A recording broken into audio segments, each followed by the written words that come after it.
హల్లెలూయా. మొత్తానికి ఏదో రకంగా ఎన్నో నెలల్లోకి వచ్చేసాం మనం అందరం. చెప్పండి. విమలమణి గారికి అర్థం అవట్లేదు. ఎన్నో నెలలు అంటదేంటి? అందరికీ తెలిసిందే కదా. మార్చి నెలలోకే కదా వచ్చాము, ఎండాకాలంలోకే కదా మనం వచ్చామని అనుకుంటున్నారు. మొత్తానికి సంపూర్ణమైన 3వ నెలలోకి వచ్చేసాం.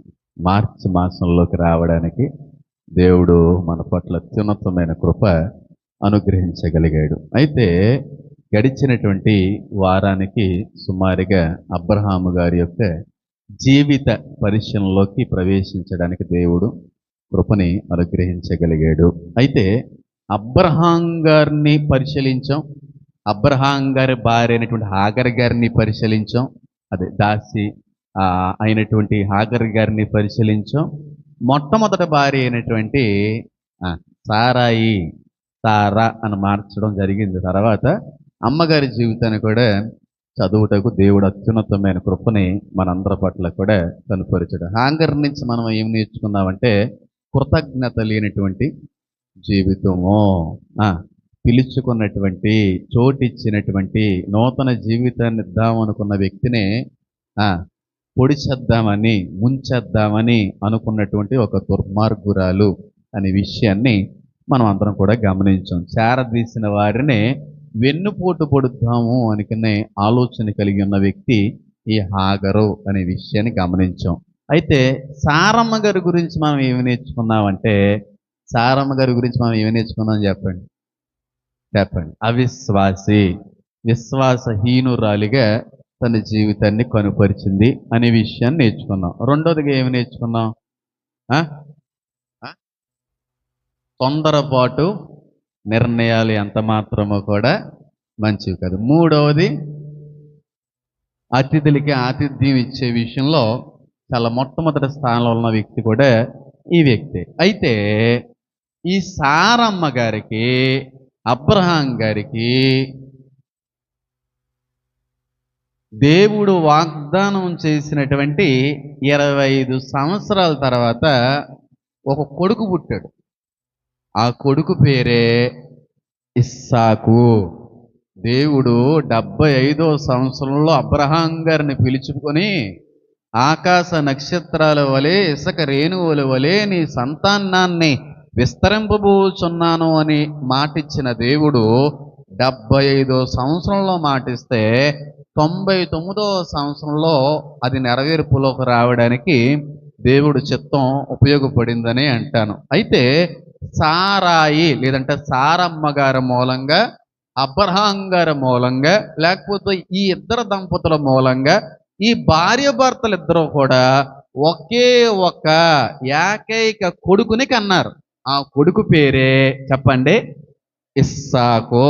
ఈయన గురించి మనం ఏమి నేర్చుకుందాము అని అంటే లెక్కలేనన్ని విషయాలు నేర్చుకోవచ్చు. అబ్రహాం గారి గురించి ఎన్ని నేర్చుకోగలమో తన కుమారుడైన ఇస్సాకు నుంచి అంతకు మించిన విషయాలు నేర్చుకోగలం. అంత అద్భుతమైనటువంటి జీవిత లక్షణాలు, అనుభవాలు, గొప్ప వ్యక్తిత్వం కలిగినటువంటి వ్యక్తి ఇస్సాకు. నిజానికి తండ్రి గారిలో అయినా సరే, తల్లి గారిలో అయినా సరే ఏవైనా తప్పులు, పొరపాటులు, లోటులు అనేటువంటివి ఏ కొసాన్నైనా కనబడతాయేమో, కానీ అబ్రహాము సారమ్మ గారు కడుపులో పుట్టిన ఇస్సాకులో ఒక్కడు కూడా ఒక తప్పు చూపించలేడు. అంత నిష్కలంకముగా, అంత శ్రేష్టమైన రీతిలో అతి పవిత్రంగా జీవించినటువంటి వ్యక్తి ఎవరన్నా పాత నిబంధన గ్రంథంలో లేరని అంటలేదు, కానీ ఉండంలో మొట్టమొదటి వ్యక్తి మాత్రం ఇస్సాకే.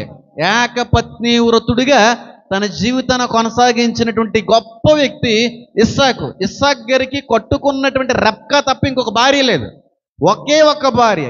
ఏకపత్ని వ్రతుడుగా జీవించిన, బ్రతికిన ఏకైక వ్యక్తి ఇస్సాకు.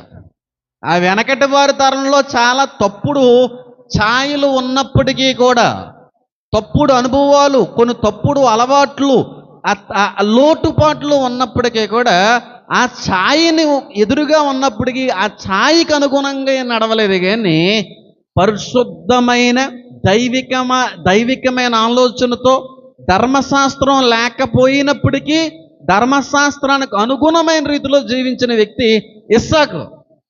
అంత అద్భుతమైన వ్యక్తి. ఇస్సాకులో ఎవరైనా ఏ తప్పైనా చూపించగలరా? నేను అడుగుతున్నాం మామూలుగా, ఏంటి ఇక్కడ తప్పు చేశాడు కదండి, ఇక్కడ తప్పు చేశాడు కదండి అని చెప్పి ఎవరన్నా చూపించగలిగితే చూపించండి. మీకు రావచ్చు, ఒకే ఒక్క చోట మీకు డౌట్ రావచ్చు. ఆ డౌట్ ఏమేమి ఉంటుందో కూడా మీకే వదిలిపెడుతున్నాను. ఒక్క విషయంలో మాత్రం తప్పుగా చేశాడు కదండి, ఒక విషయంలో మాత్రం తప్పుగా ప్రవర్తించాడు కదండి.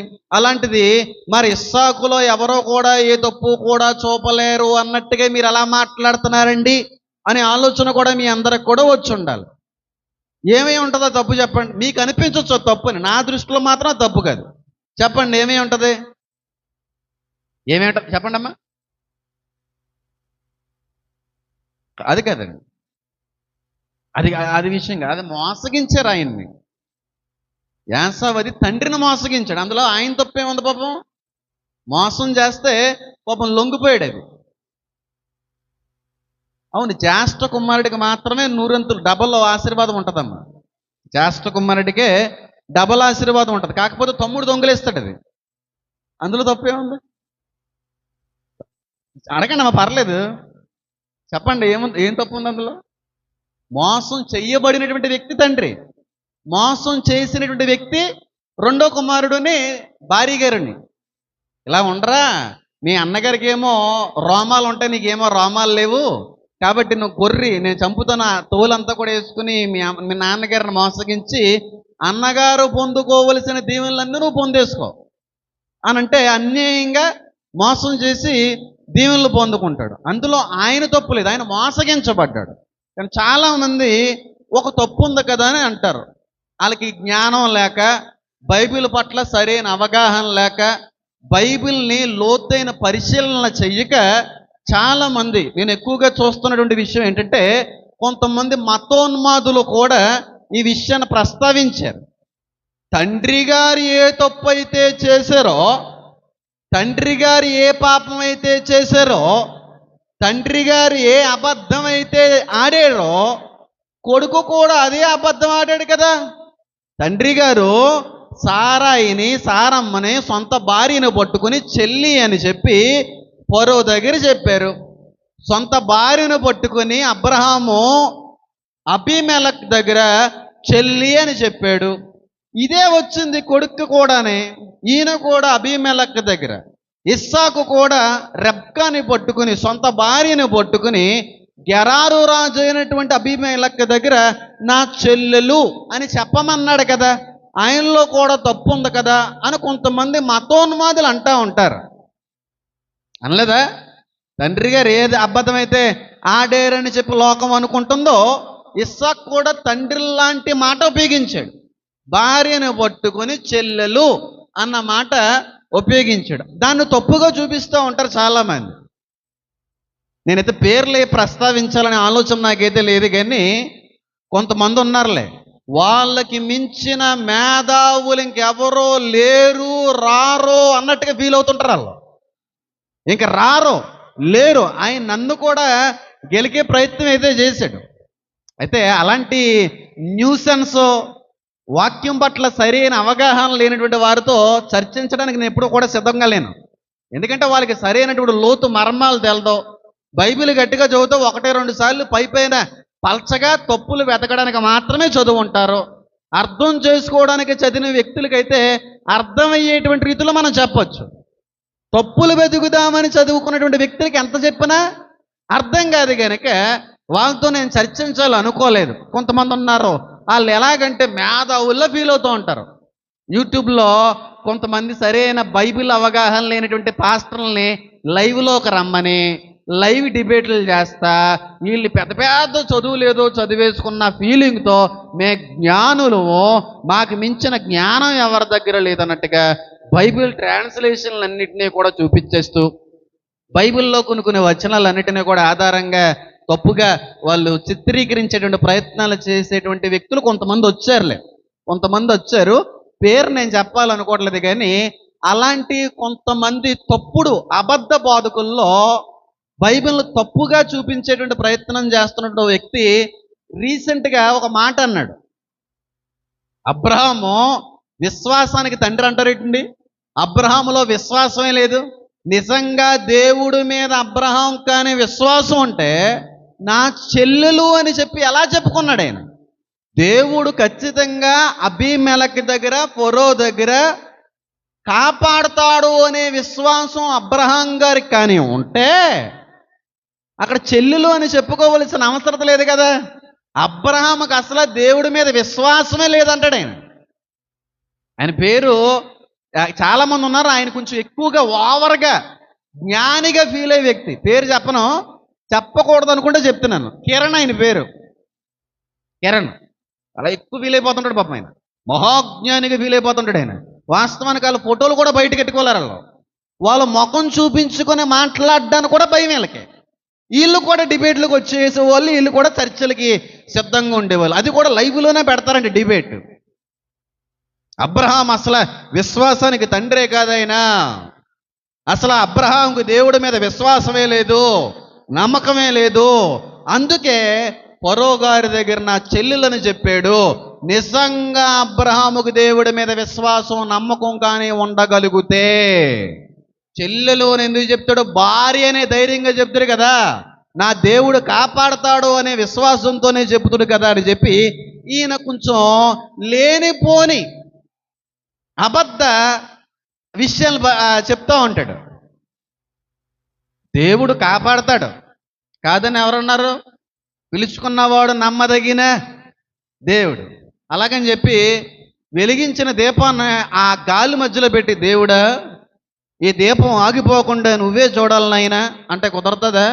గాల్లో దీపం పెట్టి, దేవా నువ్వే ఈ దీపం ఆగిపోకుండా కాయాలనైనా కొన్నిసార్లు కాయవలసిన అవసరత ఉంటే కాస్తాడు మనిషి లేకపోయినప్పుడు కూడా. కానీ అజ్ఞానంగా ప్రవర్తించి, జ్ఞానం లేకుండా ప్రవర్తించి, సరైనటువంటి బుద్ధి లేకుండా మసులుకొని అక్కడ అన్యాయం చేయబడి, మోసగించబడి, లేకపోతే లేని కష్టాన్ని తెచ్చిపెట్టుకున్న తర్వాత దేవుడిని అనడానికి ఎవరో కూడా సరిపోరు. దేవుడు తన స్వరూపమందు మనల్ని చేశాడు కనుక మంచి చెడులు వివేచన జ్ఞానాన్ని కూడా దేవుడు ప్రసాదించాడు కనుక ఎక్కడ ఎలా మాట్లాడాలి, ఏ చోట జ్ఞానాన్ని ప్రదర్శించాలి అనేది మనిషికి దేవుడి నుంచి వచ్చిందే, కొత్తదేం కాదు.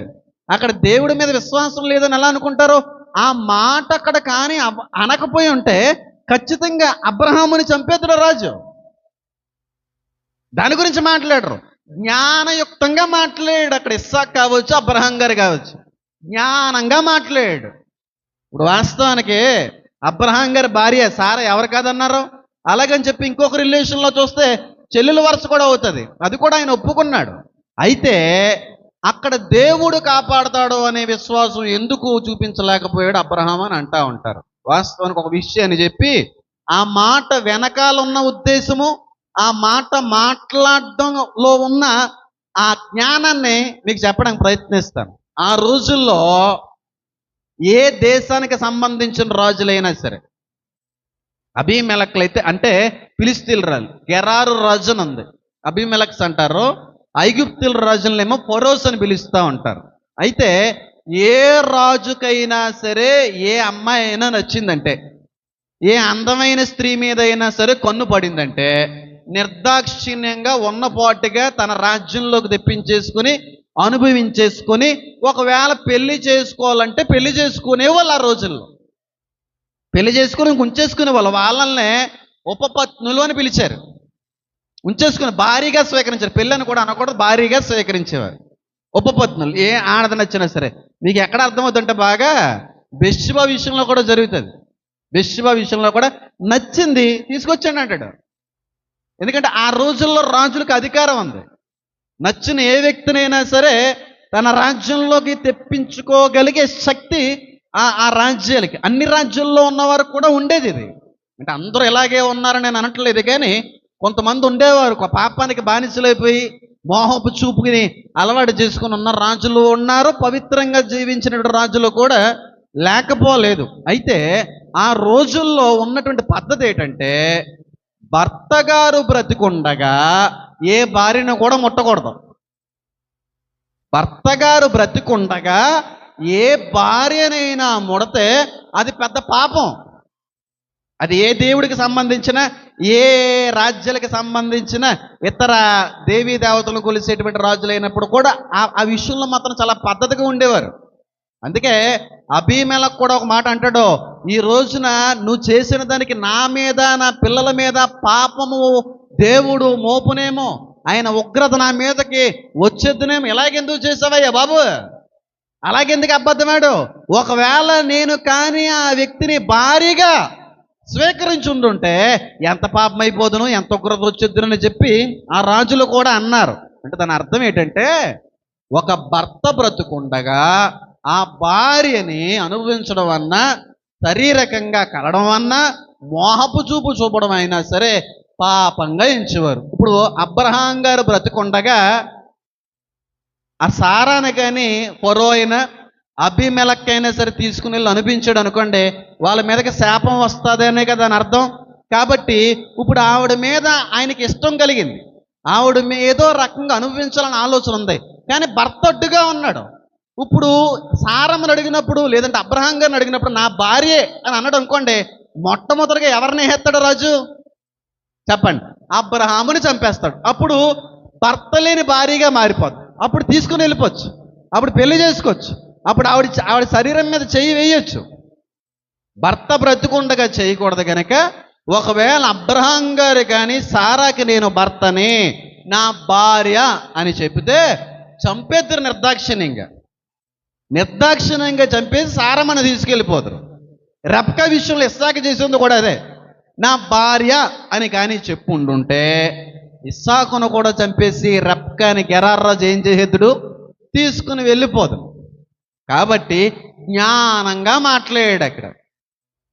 అక్కడ దేవుని చిత్తం నెరవేర్చబడాలి అంటే జ్ఞానయుక్తంగా మానవుడు కూడా జీవించగలగాలి అనే నిదర్శనం వాళ్ళలో కనబడింది. తర్వాత గెరార్రాజు కనబడతారు, అదేటయ్యా మీ భార్యను నువ్వు కౌగులించుకోవడం నేను చూశాను కదా, చెల్లంటావేటని చెప్పి తెలుసుకుని అలాంటి పనులు ఏం చేయకు అని చెప్పి రాజ్యంలో ఉన్న అందరికీ కూడా ఈమె ఆయనకి భార్య అవుతుంది, ఎవరో కూడా ముట్టకండి రోయ్ అని కూడా చెప్తాడు.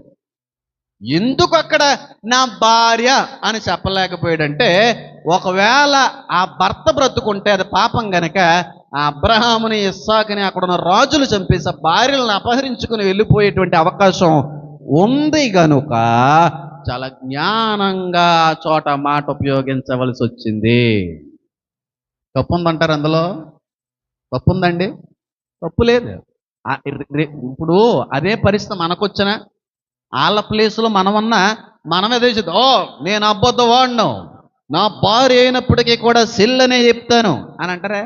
నా భార్య అయినప్పుడు కూడా భార్యనే చెప్పుకుంటాను, చెల్లెలన్నా అన్నాం, చెల్లి అంటమేంటి, నేను అక్కని అంటమేంటి, సత్తాను కానీ నా భార్యను మాత్రం అసలు సిస్టర్ అని అన్నంటవే.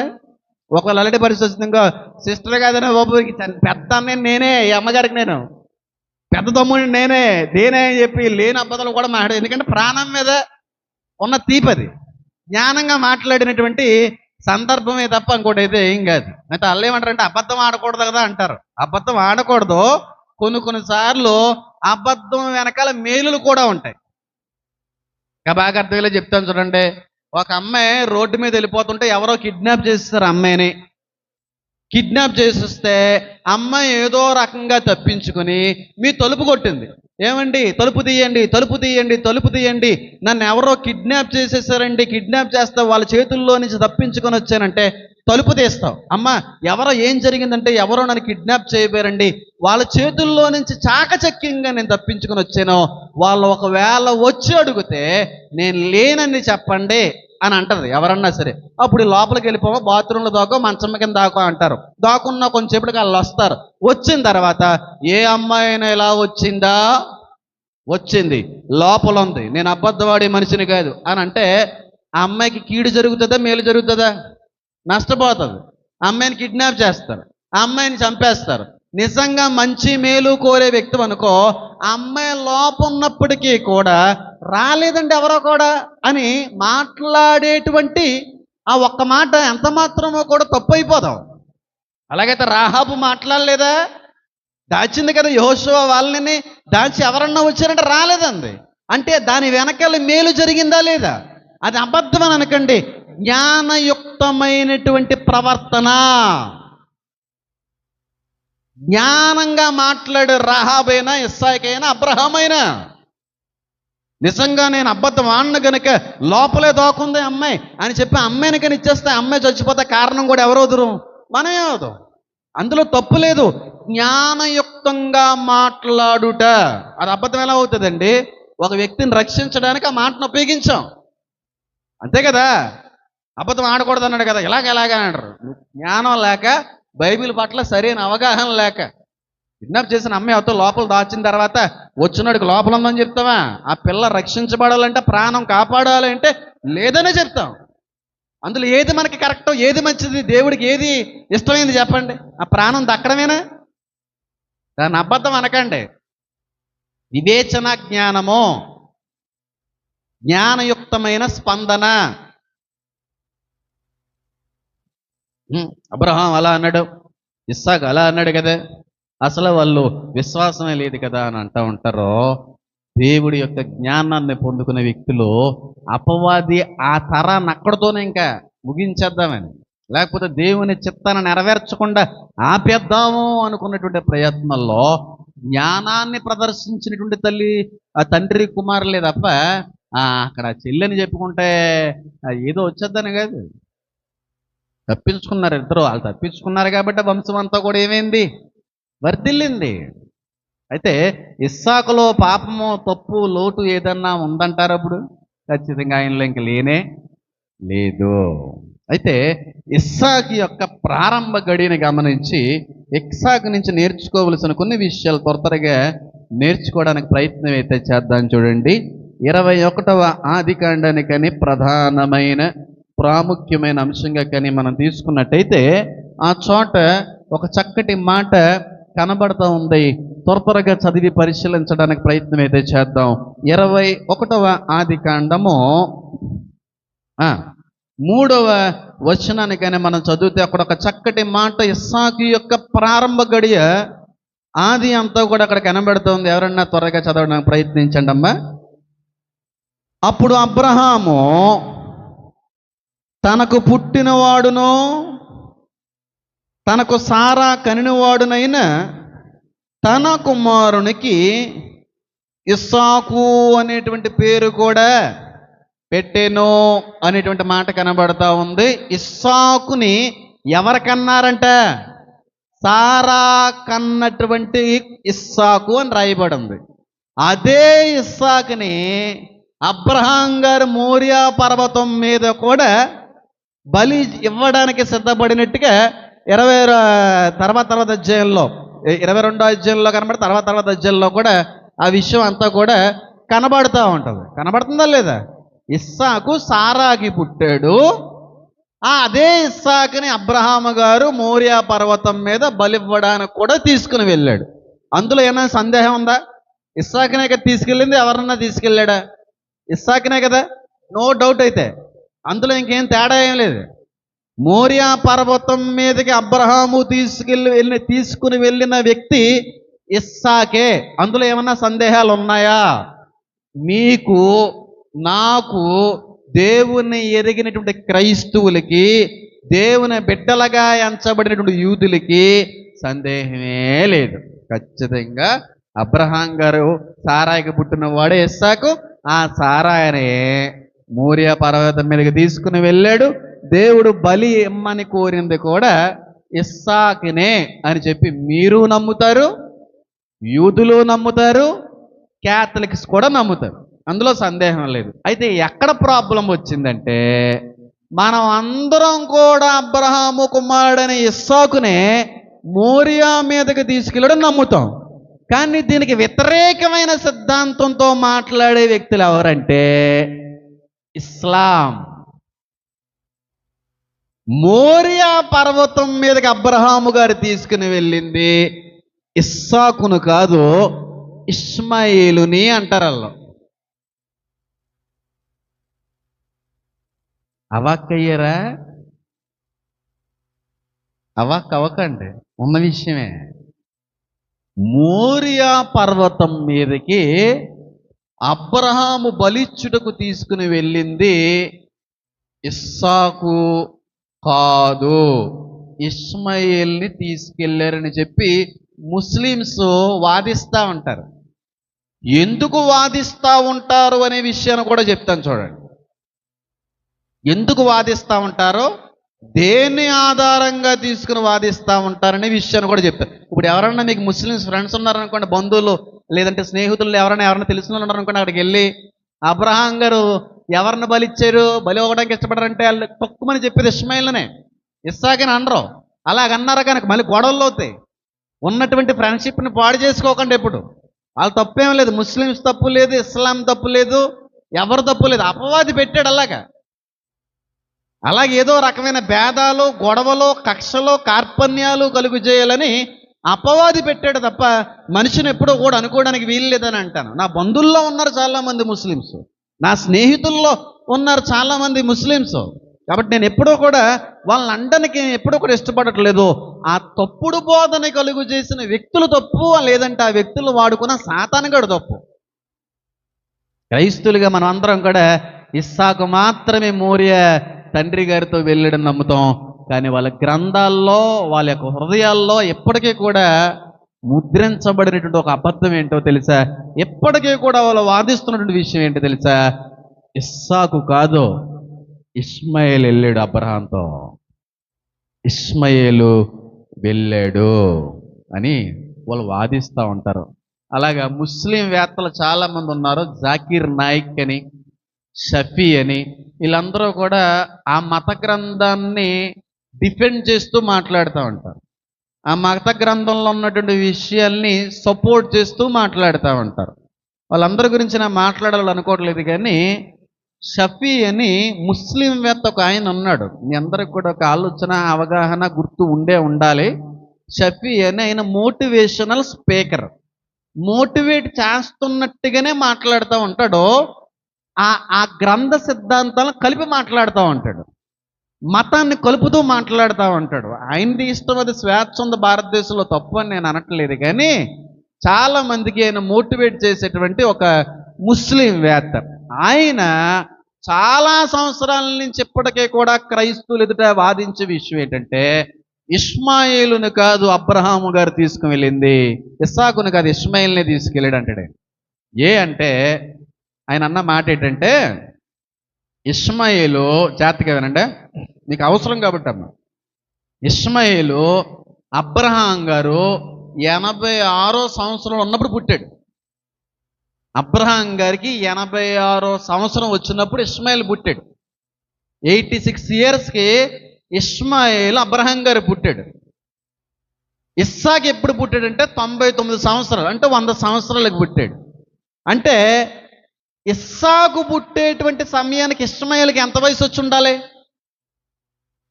ఎంత చెప్పండి? 14 ఇయర్స్. జాగ్రత్తగా గమనించండి. 86వ సంవత్సరంలో ఇష్మాయేలు పుడితే 99వ సంవత్సరంలో ఇస్సాకు పుట్టాడు. ఇస్సాకు పుట్టేటువంటి సమయానికి ఇష్మాయేలుకి 14 సంవత్సరాలు, డౌట్ లేకుండానే. ఇస్సాకు ఎప్పుడైతే పుట్టాడో, ఇస్సాకు ఎప్పుడైతే పెరిగి పెద్దవాడైన తర్వాత, తల్లి పాలు విడిచిన తర్వాత గొప్ప ఫంక్షన్ చేశాడు అబ్రహాం గారు. చేశారు లేదా? పాలు విడిచిన అనంతరము అబ్రహాము అక్కడ గొప్ప కార్యక్రమాన్ని చేశాడు. ఆ కార్యక్రమం జరిగేటువంటి సమయంలోనే ఇష్మాయేలు ఇస్సాకు మీద కొంచెం తప్పుడుగా, ఎటకారంగా మాట్లాడుతున్నట్టుగా సారమ్మ గ్రహిస్తుంది. దాసి కుమారుడు నా కుమారుడు మీద పెత్తనం చేయడం ఏంటి అని హాగర్ని, ఇష్మాయేల్ని సారమ్మ అబ్రహాం గారి యొక్క సమస్యల్లో బయటికి పంపించేయడానికి ఇష్టపడతారు. ఎప్పుడు? ఇస్సాకు పాలు విడిచిన తర్వాత. ఎప్పుడు పాలు విడుస్తారు? ఎవరన్నా పిల్లలు ఏ సంవత్సరాలు అయింది, ఎన్ని సంవత్సరాలు అయిన తర్వాత విడుస్తారు చెప్పండి? ఒక 2-3 సంవత్సరాల వరకు తాగుతారు కదమ్మా పాలు. కొంతమంది 5-6 సంవత్సరాల వరకు కూడా తాగుతారు, దూడల్లాగా ఉంటారు కొంతమంది. తప్పగా ఏం అనట్లేదు, వాళ్ళకి అలవాటు. ఆ తల్లులు కూడా ఇస్తాం, తప్పు అని అనట్లేదు. అయితే ఒక 2-3 సంవత్సరాలు అవుద్ది. దీన్ని పట్టుకుని మాట్లాడుతుంటారు షఫీ గారు కూడా. 2-3 సంవత్సరాలు అవుద్ది కదా. 2-3 సంవత్సరాలు ఇస్సాకు వచ్చినాయి అంటే ఇష్మాయేలుకు కూడా 2-3 సంవత్సరాలు పెరిగినాయి. అంటే ఇంచుమించుగా 17 సంవత్సరాలు వచ్చేసినాయి. 17-18 సంవత్సరాల వయసు ఉన్నప్పుడు సారా ఇష్మాయేల్ని హాగర్ని బయటికి గెంటేసినప్పుడు ఆ హాగరు నీళ్ళు తిత్తిని అబ్రహాం ఇచ్చినటువంటి ఆ బ్యాగ్ని భుజం మీద వేసుకుని ఈ కుమారుని కూడా ఎత్తుకుని వెళ్ళింది అని అంటూ ఉంటాడు షఫీ. 17 సంవత్సరాలు 18 సంవత్సరాల వయసు కలిగిన కొడుకుని ఏ తైలైనా సరే సంకలో పెట్టుకుని వెళ్తాదా? అది ఎంత అబద్ధమో. లేని విషయాన్ని బైబిల్ గ్రంథంలో రాసి ఉన్న విషయాన్ని దాచిపెడుతున్నారు ఈ క్రైస్తవ బోధకులు అని చెప్పి షఫీ మాట్లాడుతూ ఉంటాడు. 17-18 సంవత్సరాల వయసు వచ్చిన కొడుకుని ఏ తైలైనా సంకన పెట్టుకుని వెళ్తాదా అంటే బైబిల్లో అక్కడ అలా లేదు. ఆమె చేత పట్టుకొని అని ఉంటుంది. చేత పట్టుకుని అనే మాట ఆయనకి ఎలాగ అర్థమైందంటే సంకన పెట్టుకుని అన్నట్టుగా అర్థమైంది. అయితే రోమన్ క్యాథలిక్స్ ప్రొటెస్టెంట్ బైబిల్ని వాళ్ళు వేరే బైబిల్ ఫాలో అవుతూ ఉంటారు. ఆ బైబిల్లో ఉన్న విషయం ఏంటంటే నిజంగానే ఎత్తుకున్నట్టుగా అక్కడ రాయబడి ఉంది. దాన్ని పట్టుకుని నేను వాదిస్తూ ఉంటాడు. 17-18 సంవత్సరాల వయసు ఉన్నటువంటి వ్యక్తిని ఏ తైలైనా ఎత్తుకుంటాదా, ఎత్తుకొని పొదల దగ్గర విడిచిపెడతాదా అని కూడా ఉంది. కానీ అప్పటికే 17-18 సంవత్సరాల వయసు వస్తుంది కదా, పొదల్లో విడిచిపెట్టే అంత చిన్నవాడు కాదు కదా. కాబట్టి ఇష్మాయేల్ని ఏం చేశాడు, అక్కడికి తీసుకెళ్ళాడు. ఇష్మాయేల్ని గెంటి లేదని అంటూ ఉంటాడు. అలా ఇష్టం వచ్చినట్టుగా మాట్లాడుతూ ఉంటాడు ఆయన. పొదల్లో విడిచిపెట్టలేదా? ఆ చిన్నవాడు యొక్క మరణం ఉంది కదా. చిన్నవాడు అని అంటే చిన్నపిల్లల్నే చిన్నవాడు అని అంటారు తప్ప 17-18 సంవత్సరాల వయసు వచ్చిన వాళ్ళు చిన్నవాడు అని అనరు కదా. అయితే అక్కడ చిన్నవాడు అనే మాట ఎందుకు ఉపయోగించబడింది? కాబట్టి లేని విషయం ఏదో ఇక్కడ రాయబడ్డది. అదంతా కూడా ఒక అబద్ధము. లేని విషయాన్ని ఇక్కడ క్రైస్తవులందరూ కూడా బైబిల్లో రాసేశారు అని చెప్పి ఆయన వాదిస్తూ ఉంటారు.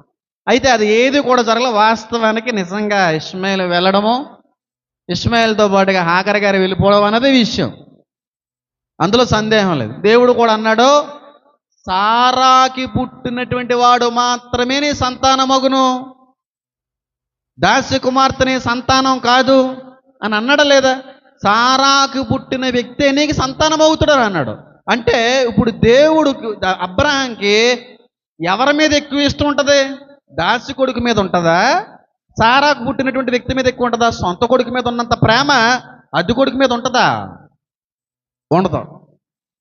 మరి ఎవరి మీదైతే ఎక్కువ ప్రేమ ఉంటుందో ఆ వ్యక్తినే దేవుడు పరీక్షించడానికి కోరుకుంటాడు తప్ప దాసి కొడుకుని దేవుడు కోరుకుంటాడా? ఈ లాజిక్ మిస్ అయిపోయాడు ఆయన.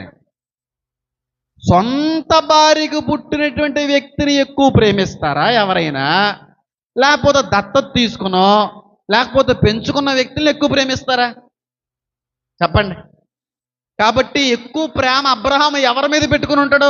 ఇష్మాయేల్ని ప్రేమించాడు, ఇస్సాకుని ప్రేమించాడు. కానీ ఎక్కువగా ఎవరిని ప్రేమించి ఉంటాడంటే ఇస్సాకుని ప్రేమించి ఉంటాడు. ఎందుకంటే దేవుడు అన్నాడు, ఇస్సాకు మాత్రమే నీ సంతానం, సారాకు పుట్టినవాడు మాత్రమే నీ సంతానం మగును అని అన్నాడు. కాబట్టి ఆయన మీద ఎక్కువ ప్రేమ పెట్టుకున్నాడు ఆయన.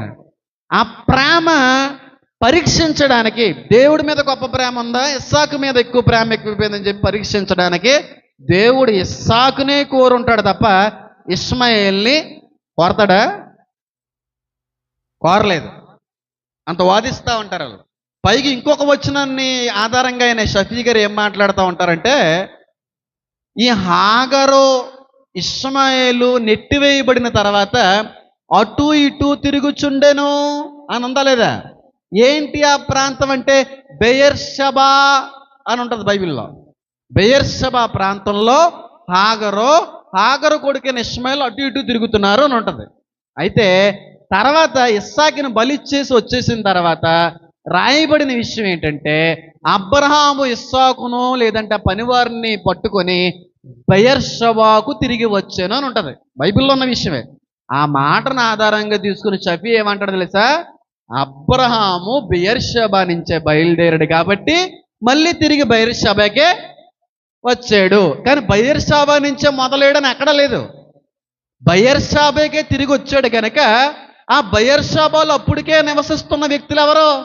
హాగరు, ఇష్మాయేలు. కనుక బయర్షాబా నుంచి ఇష్మాయేల్నే తీసుకెళ్ళాడు, మళ్ళీ తిరిగి అదే ఇష్మాయేల్ని బయర్షాబాకి తీసుకొచ్చాడని షఫీ అంటా ఉంటాడు.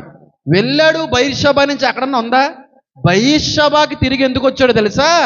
బయర్షాబా దగ్గర అబీమెలకుతో అబ్రహాం ఒప్పందం చేసుకుంటాడు. ఏమి అని? బావి తవ్వాలి అని. అంత కొండెక్కి దిగిన తర్వాత ఎవడన్నా పరిగెట్టుకుంటూ వచ్చేది ఎక్కడికి వస్తారా? నీటి ఊట దగ్గరికే వస్తారు, నుయ్యి దగ్గరికే వస్తారు, బావి దగ్గరికే వస్తారు. ఎందుకంటే 3 రోజుల ప్రయాణం అనంతరం బలిచ్చి, ఆ గొర్రెను అక్కడ బలిచ్చిన అనంతరం మళ్ళీ తిరిగి నడిచిన తర్వాత సేద తీర్చుకోవడానికి బయర్షాబాలో అప్పటికే ఒక బావి తవ్వి ఉంచబడింది కనుక అక్కడికి వస్తాడు. కానీ అక్కడికి వచ్చి కొన్ని రోజులు రెస్ట్ తీసుకుని వెళ్ళాడు. ఈ లాజిక్ కూడా మిస్ అయిపోయారు షఫీ గారు. ఈ లాజిక్ ఆయన ఎలా మిస్ అయ్యాడో అర్థం లేదు. అంతే కదండి. ఆ చిన్న చిన్న వచనాలు తీసుకుని ఎంతగా వ్యక్తులు ఇతరులని తప్పుదారి పట్టిస్తున్నారంటే అంతగా తప్పుదారి పట్టిస్తున్నారు. అంతగా తప్పుదారి పట్టిస్తున్నారో ఇస్సాకును మాత్రమే అబ్రహాం మోరియా పర్వతం మీదకి తీసుకుని వెళ్ళాడు. ఇస్సాకుని ప్రేమించినంతగా ఇష్మాయేల్ని ప్రేమించలేదు అని అనట్లేదు, కానీ దేవుడు వాగ్దాన పుత్రుడు ఇస్సాకు మాత్రమే. కాబట్టి ఇస్సాకునే దేవుడు ఏం చేశాడు? కోరాడు. ఆయనే ఇచ్చాడు కాబట్టి ఆయన కోరుకున్నాడు. ఇష్మాయేల్ దేవుడు ఇవ్వలే కదా. ఇష్మాయేల్ని దేవుడు ఇచ్చుంటే, ఇష్మాయేల్ వాగ్దాన పుత్రుడు అయి ఉంటే ఇష్మాయేల్నే దేవుడు అడుగుతురు. కానీ వాస్తవానికి ఇస్సాకుని దేవుడు ఇచ్చాడు, కానీ ఇస్సాకుని కోరుకున్నాడు. ఇచ్చిన తర్వాత ఆయన మీద ఎక్కువ ప్రేమ ఎక్కువైపోయిందా, ఇచ్చిన నా మీద ఇంకా ప్రేమ ఉందో అని చెప్పి పరీక్షించవలసిన అవసరత ఇస్సాకు వల్లే జరుగుతుంది తప్ప ఇష్మాయేల్ వల్ల జరగదు. ఇష్మాయేలు దాసీ సంతానము. మరి ఆయన దీవించిన దేవుడు సూపర్ దీవించాడు, చాలా బాగా దీవించాడు. రాజులు వస్తారన్నాడు, రాజ్యాలు కడతారు నీ సంతానం. అలాగే అరబ్ కంట్రీస్ అన్ని దీవించబడ్డాయి కదా, ముస్లిం కంట్రీస్, దుబాయ్ అంతా కూడా దీవించబడిందంటే దేవుడు వాగ్దానం అది. ఈ లాజిక్ మిస్ అయిపోయాడు షఫీ. అది నిజమే కదా, సూపర్ మాట్లాడుతున్నాడు ఈయన, నిజం మాట్లాడుతున్నాడు ఈయన అని చెప్పి కొంతమంది సపర్లు కూడా ఎత్తా ఉంటారు. వాళ్ళకి వీళ్ళందరూ కూడా ఎలాగుంటారంటే పెద్ద టెంట్ వేసి స్టేజ్ వేసి దాని మీద మైక్ తీసుకుని ఆ ముందు ఆటలో అట్టుపొండుగలను అందరినీ కూడా నిలబెట్టి ఆడుకో మైక్ ఇచ్చి, ఓ ప్రశ్న వేయండి సమాధానం చెప్పి చూపిస్తామని పెద్ద పెద్ద జ్ఞానంలో ఫీల్ అయిపోతాను. ఆటలో అట్టుపొండులు గాలి ముందు మైక్ తీసేసి ఆ లేచిన ప్రశ్నలకి సమాధానాలు ఇచ్చేసి మాకు మించిన వాళ్ళు లేరని అనుకుంటా ఉంటారు. అంత సీన్ లేదు. వాక్యాన్ని ఎవరో తప్పు పట్టలేడు, వాక్య వక్రీకరణ కూడా ఎవరో కూడా చేయలేడు. అంతకంటే పెద్ద విషయం ఏంటమ్మా, ఇంకో మాట చెప్తున్నాను చూడండి. ఆదికాండం 25వ అధ్యాయంలో ఒక మాట ఉంటుంది, తీయద్దు. ఇస్సాకుకే అబ్రహాము తన యావదాస్తిని కూడా అప్పచెప్పడం ఉంది. అంటే ఎవరంటే ఎక్కువ ఇష్టం? ఎవడు నిజమైన కొడుకు, ఎవడో వాగ్దాన పుత్రుడు, ఆస్తికి అర్హుడు ఎవడో? 25వ అధ్యాయం ఆదికాండంలో ఉంటుంది స్పష్టంగా. తన కుమారుడైన ఇస్సాకుకి యావదాస్తిని కూడా తండ్రి ఇచ్చెను.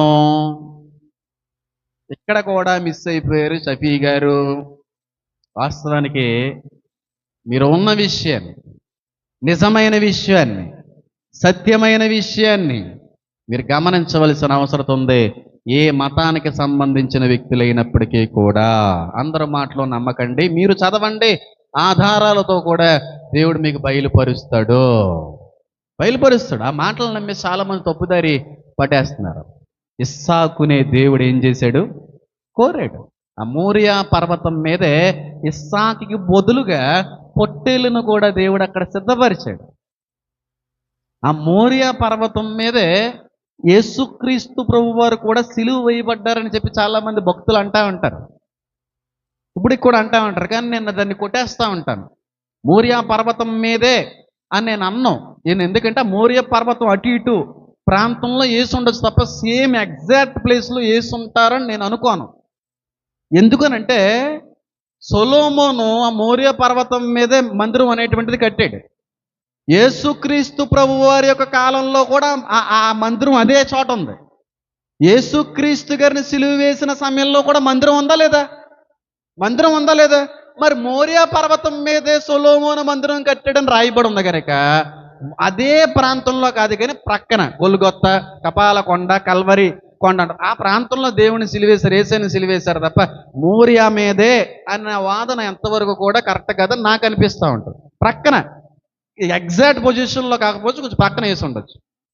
ఎక్కడ ఎత్తాయేమో చెప్పండి. యేసుక్రీస్తు ప్రభు వారి యొక్క సిలువ సమయంలో మందిరం ఉంది, అది మోరియా పర్వతం మీద ఉంది. కాబట్టి చంపేసి సిలువ ఎక్కించిన తర్వాత మందిరం దగ్గరికి వచ్చి ఏం తీసుకొని రాలే కదా, పట్టణ వెలుపల భాగానికి తీసుకొచ్చినట్టు ఉంది. కాబట్టి ఆ మోరియా దగ్గరే ఆ చుట్టుపక్కల ప్రాంతంలో సిలువ వేసినట్టుగా చరిత్ర కూడా, లేఖనాలు కూడా చాలా స్పష్టమైన రీతిలో తెలియపరుస్తున్నాయి. అయితే హైందువులు కావచ్చు, క్రైస్తవులు కావచ్చు, ముస్లిం సహోదరులు కావచ్చు, మోరియా పర్వతం మీద ఇస్సాకుని దేవుడు బలి కోరాడా, అబ్రహాము ఇష్మాయిల్ని తీసుకుని వెళ్ళాడు అనే దానికంటే కూడా యేసుక్రీస్తు ప్రభువారు నా పాపాల కొరకు బలయ్యాడు అని నమ్మేంత వరకు మీకు మాకు సమాధానం రానే రాదో. సాక్ష్యం ఉంది, బైబిల్లే పెద్ద సాక్ష్యం. కాబట్టి అబ్రహాము గారు ఇస్సాకునే తీసుకెళ్ళాడు తప్ప ఇష్మాయిల్ని కానే కాదు. అయితే ఈ ఇస్సాకు నుంచి మనం నేర్చుకోవలసినటువంటి ఆధ్యాత్మిక పాఠాలు ఏమన్నా ఉన్నాయండి? దీని నుంచి మనం తెలుసుకోవలసినటువంటి ఆత్మీయ పాఠాలు ఏమన్నా ఉంటాయనంటే ఇస్సాకు నుంచి చాలా నేర్చుకోవచ్చు, బోల్డ్ అని నేర్చుకోవచ్చు. కానీ నాకున్న సమయంలో నాకు దేవుడిచ్చిన ప్రేరణ బట్టి 2-3 విషయాలు అయితే మాట్లాడడానికి ప్రయత్నం అయితే చేస్తాను. ఇస్సాకులో నాకు బాగా నచ్చిన విషయం, ఇస్సాకులో నేను బాగా ఆకర్షించబడినటువంటి విషయం ఏంటంటే, తండ్రి గారిని కొడుకు ఎంత ప్రేమించాడో కొట్టుకున్న భార్యను అంతకు మించే ప్రేమించాడు ఇస్సాకు. నేను మాట అంటాను, ఏమనుకోకండి. తల్లిదండ్రులను ప్రేమించేటువంటి వ్యక్తులు మాత్రమే కట్టుకునేటువంటి భార్యనైనా భర్తనైనా ప్రేమించగలరు. తల్లిదండ్రుల్ని సంపూర్ణ హృదయంతో ప్రేమించలేని ఏ వ్యక్తి కూడా కట్టుకున్న భార్యని కానీ కట్టుకున్నటువంటి భర్తను కానీ ప్రేమించలేరు. తండ్రి దగ్గర చూపిన ప్రేమే కట్టుకున్న భార్య దగ్గరైనా భర్త గారి దగ్గరైనా చూపించగలుగుతారు. తల్లిదండ్రులు ప్రేమించకుండా నా భార్య నన్ను ప్రేమించట్లేదంటే కుదరదు. ఎందుకంటే వాళ్ళ అమ్మని నాన్న కూడా పెద్దగా పట్టించుకోలేదేమో ఆవిడ. ఏమండి, మా ఆయన గారిని అసలు పట్టించుకోరు అంటే దాని అర్థం ఏంటంటే వాళ్ళ అమ్మ నాన్నలు కూడా ఆయన ఎప్పుడు ప్రేమించండి, అందుకని ఇది పట్టించుకోవట్లేదు. తల్లిదండ్రులను ప్రేమించినాడు భార్యని భర్తని ప్రేమిస్తాడు, తల్లిదండ్రులను ప్రేమించలేనివాడు భార్యని భర్తని ప్రేమించలేడు. ఇస్సాకు భార్యని చాలా ప్రేమించాడు. ఎంత ప్రేమించాడంటే భార్య కొరకు కన్నీరు విడుస్తూ ప్రార్థించేంత ప్రేమ ఇస్సాకులో కనబడుతుంది. ఇస్సాకులో కనబడుతుంది. భార్య కోసం ప్రార్థన చేసిన గొప్ప భర్త అయిన. ఎంతమంది తెలిసి విషయం తెలీదా? అంత అద్భుతమైన వ్యక్తి. ఇస్సాకు నుంచి మనం ఏమి నేర్చుకోవచ్చు అంటే, భార్యని చాలా ప్రేమించాడు. నిజంగా భార్యని ప్రేమించే భర్తవైతే నీ భార్య కోసం నువ్వేం చేస్తావో తెలుసా? ప్రార్థన చేస్తావు. నిజంగా నీ భార్యని ప్రేమించేటువంటి భర్తవైతే ఖచ్చితంగా నీ భార్య కొరకు నువ్వేం చేస్తావు? ప్రార్థన చేస్తావు. ఒకసారి ఆదికాండం 22వ అధ్యాయంలో కానీ మనం వెళ్ళినట్టయితే 25వ అధ్యాయానికి కానీ మనం వెళ్తే అక్కడ ఒక మాట ఉంటుంది చూడండి. 25వ ఆదికాండంలో ఒక మాట ఉంటుంది. 21వ వచనం చదవండి. ఇస్సాకులో ఉన్న గొప్ప అనుభవం ఆ చోట కనబడుతూ ఉంటుంది. త్వరగా ఎవరైనా చదవడానికి ప్రయత్నించండి. ఇస్సాకు భార్య గొడ్రాలు గనుక అతడు ఆమె విషయమై యెహోవాని ఏం చేశాడంట? వేడుకొనెను. యెహోవా అతని ప్రార్థన వినెను గనుక అతని భార్య అయిన రిబ్కా ఏమైందంట? గర్భవతి అయినది. అంటే భర్త గారు భార్య కొరకు ఏం చేస్తున్నారన్నమాట? చెప్పండి. ప్రార్థిస్తున్నారు. నిజంగా నీ భార్యని ప్రేమించేటువంటి భర్తవైతే నీ భార్య కొరకు ప్రార్థన కూడా చెప్పండి చేస్తావో. కట్టుకున్న భార్య కొరకు ప్రార్థన చేయలేని ఏ వ్యక్తి కూడా, నా దృష్టిలో కాదు, దేవుడి దృష్టిలో కూడా ప్రేమికుడు కాదు, భర్త కాదు. నిజంగా నీ భార్యని ప్రేమించే భర్తవైతే వాక్యంలోని నీలో ఉండవలసిన మొట్టమొదటి అనుభవం ఏంటో తెలుసా? నీ భార్య కొరకు నువ్వు ప్రార్థన చేస్తావు. ఇస్సాకు గొడ్రాలైన రిబ్కా కొరకు ఏం చేశాడైనా? వేడుకొన్నాడు. ఆ ప్రార్థనకు దేవుడు ఏమి ఇచ్చాడంటే జవాబిచ్చాడు. నిజం. చాలా చోట్ల మీరు గమనించారో లేదని నాకు తెలదు, కానీ భార్యలుగా భర్తల కొరకు చాలా ప్రార్థన చేస్తుంటారు. చాలా మంది భార్యలు ఉపవాసాల్లో ఉంటారు, పాపం దీక్షలు చేస్తూ ఉంటారు. కడుపు కొట్టుకుని నా భర్త బాగుండాలి, భర్త బాగుండాలి, భర్త బాగుండాలి అన్నంత తృష్ణ భార్యలోనే చాలాసార్లు కనబడుతూ ఉంటుంది, కానీ భర్తలో కనబడదు. భర్త గారి కొరకు భార్య గారు ఉపవాసాలు ఉన్నట్టుగా, భార్య గారి కొరకు భర్త గారు ఎక్కడైనా ఉపవాసం ఉన్నట్టుగా చాలా అరుదుగా కనబడుతుందేమో, కానీ దైవికమైనటువంటి పురుషుడికి, లేఖనానుసారమైనటువంటి భర్తకి ఉండవలసిన మొట్టమొదటి ప్రధానమైనటువంటి లక్షణం ఏంటో తెలుసా? నీ భార్య కొరకు నువ్వు ప్రార్థన చేయగలగాలి. ఒకవేళ నా అనుభవం కానీ నీలో లేకపోతే వాస్తవానికి దేవుని దృష్టిలో నీ భార్యని ప్రేమించే భర్తవి కానే కాదు. మీరు ఎక్కడన్నా చూడండి అమ్మా, ఏ భార్య అయినా సరే 3 రోజులు 4 రోజులు ఉపవాసం ఉపవాసం ఉపవాసం. మా ఆయన గారు మారాలని, మా ఆయన గారి కొరకు, మా ఆయన గారు ఉద్యోగం రావాలని ఉపవాసం ఉంటుంది, ప్రార్థన చేస్తూ ఉంటుంది. పాస్టర్ గారి దగ్గరికి వెళ్ళి మా ఆయన గారి కోసం చేయండి, మా ఆయన గారి కోసం చేయండి, మా ఆయన గారి కోసం చేయండి అని చెప్పి అందరితోనే చెప్తూ ఉంటుంది. అంత ప్రేమ భర్త గారి మీద కనుపరుస్తూ ప్రార్థన చేసేటువంటి భార్యలో ఉన్నటువంటి లక్షణం చాలామంది క్రైస్తవ భర్తల్లో లేకపోయింది. ఉందంటారా? ఉండదంటారండి. మా ఆయన గారు నా కోసం ఉపవాసం ఉండి ప్రార్థన చేస్తారండి, మా ఆయన గారు నా కోసం 4-5 గంటలు ప్రార్థన చేస్తారండి, మా ఆయన గారు నేను బాగుండాలని చెప్పి చాలా రోజుల నుంచి ఉపవాసం ఉన్నారండి అని చెప్పగలిగే భార్య ఎవరన్నా ఉంటే చెప్పండి. మైకు వదిలేసి వెళ్ళిపోతాను నేను. ఇటు భార్య చెయ్యాలా భర్త కోసం, పిల్లల కోసం, కుటుంబం కోసం. నువ్వేం చేస్తా? తెల్లటిగా ఆడుకుంటారే. భార్య గారి గదిలో ప్రార్థన చేస్తుంటే ఈయన గారి టీవీలు చూస్తూ ఉంటాడు. భార్య గారు ఆ భర్త క్షేమం కొరకు ప్రార్థన చేస్తుంటే సినిమాలు పెట్టుకొని చూసుకుంటూ ఉంటాడు అతను. భర్త గారు బాగుండాలి, భర్త గారు బాగుండాలని చెప్పి భార్య గారు ఎనలేనటువంటి భక్తి చేస్తూ ఉంటే వీడు మాత్రం పాపలోకంలో తిరుగుతూ ఇంకా భ్రష్ట బతికిపోతూ ఉంటాడు వీడు. కానీ ఇస్సాకు భార్య కొరకు ఏం చేశాడు? ప్రార్థన చేశాడంట. అంత అద్భుతమైన అనుభవం అమ్మా, అంత అద్భుతమైన అనుభవం నాన్నగారిలో, తండ్రి గారిలో కూడా లేని అనుభవం ఇది. ఇస్సాకు దేవుణ్ణి వేడుకున్నాడు. దేని కొరకంటే తన భార్య కొరకు. ఆ భర్త యొక్క ప్రార్థన భార్యను ఏం చేసింది? కాపాడింది. ఎందుకు చేసుకోవాల్సి వచ్చింది తెలుసా? ఇస్సాకు రెబ్కాని 40 సంవత్సరాలు ఉన్నప్పుడు పెళ్లి చేసుకున్నాడు. 40 years ఉన్నప్పుడు. అప్పుడు ఇస్సాకు వయసు 40, రెబ్కాని పెళ్లి చేసుకునే సమయానికి. కానీ ఇస్సాకు పిల్లలు లేరు. 20 సంవత్సరాలు పుట్టారు పిల్లలు. 60వ ఏట పుట్టారు ఇస్సాకు 2 పిల్లలు. తెలుసా తెలీదా? 40లో చేసుకుంటే 60లో పుట్టారు.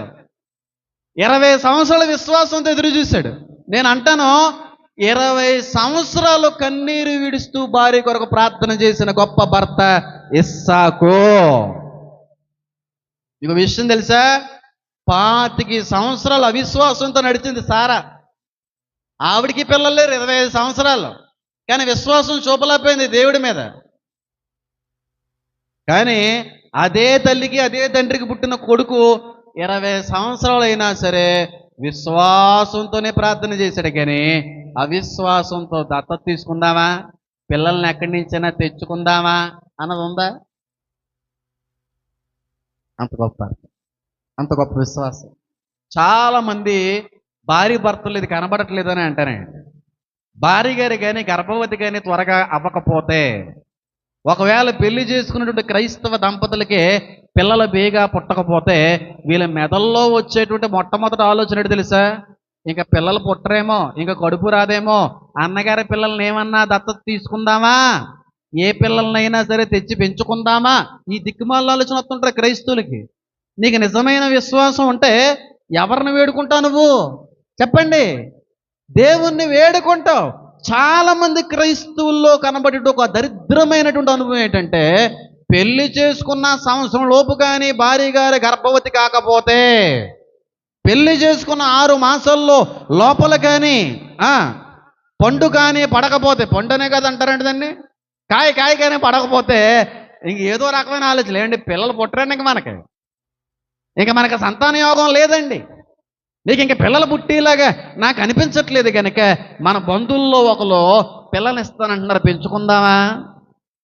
ఏ అనాథాశ్రయానికైనా వెళ్ళి ఏ పిల్లనైనా తెచ్చుకుందామా అంటే దాని అర్థం ఏంటి? నీకేమి లేదు, విశ్వాసం లేదు. గర్భద్వారాలను తెరవగలిగే దేవుడు ఉన్నాడనే విశ్వాసం నీకుంటే అక్కడికి వెళ్ళి ఇక్కడికి వెళ్ళి పిల్లలు తెచ్చుకుందామన్న ఆలోచన నీకు ఉండదు.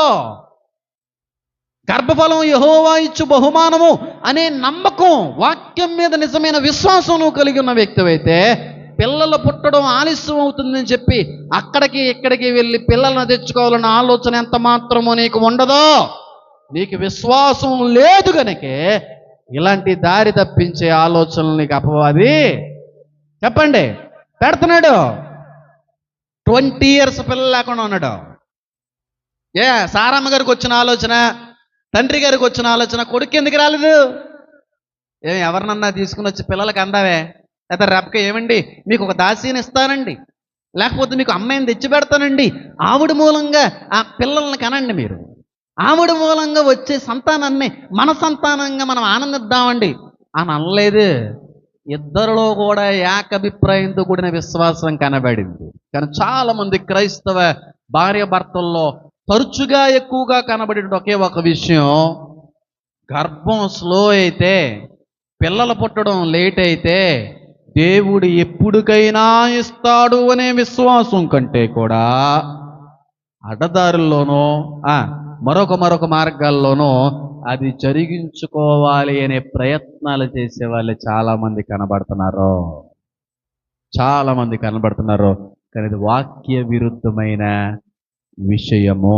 దేవుడు ఎప్పుడు కూడా నీ మూలంగానే నీ సంతానాన్ని అభివృద్ధి చేయడానికి దేవుడు ఇష్టపడతాడు. నీదే నీ సంతానం, నీకు పుట్టిన వాళ్ళే నీ సంతానం.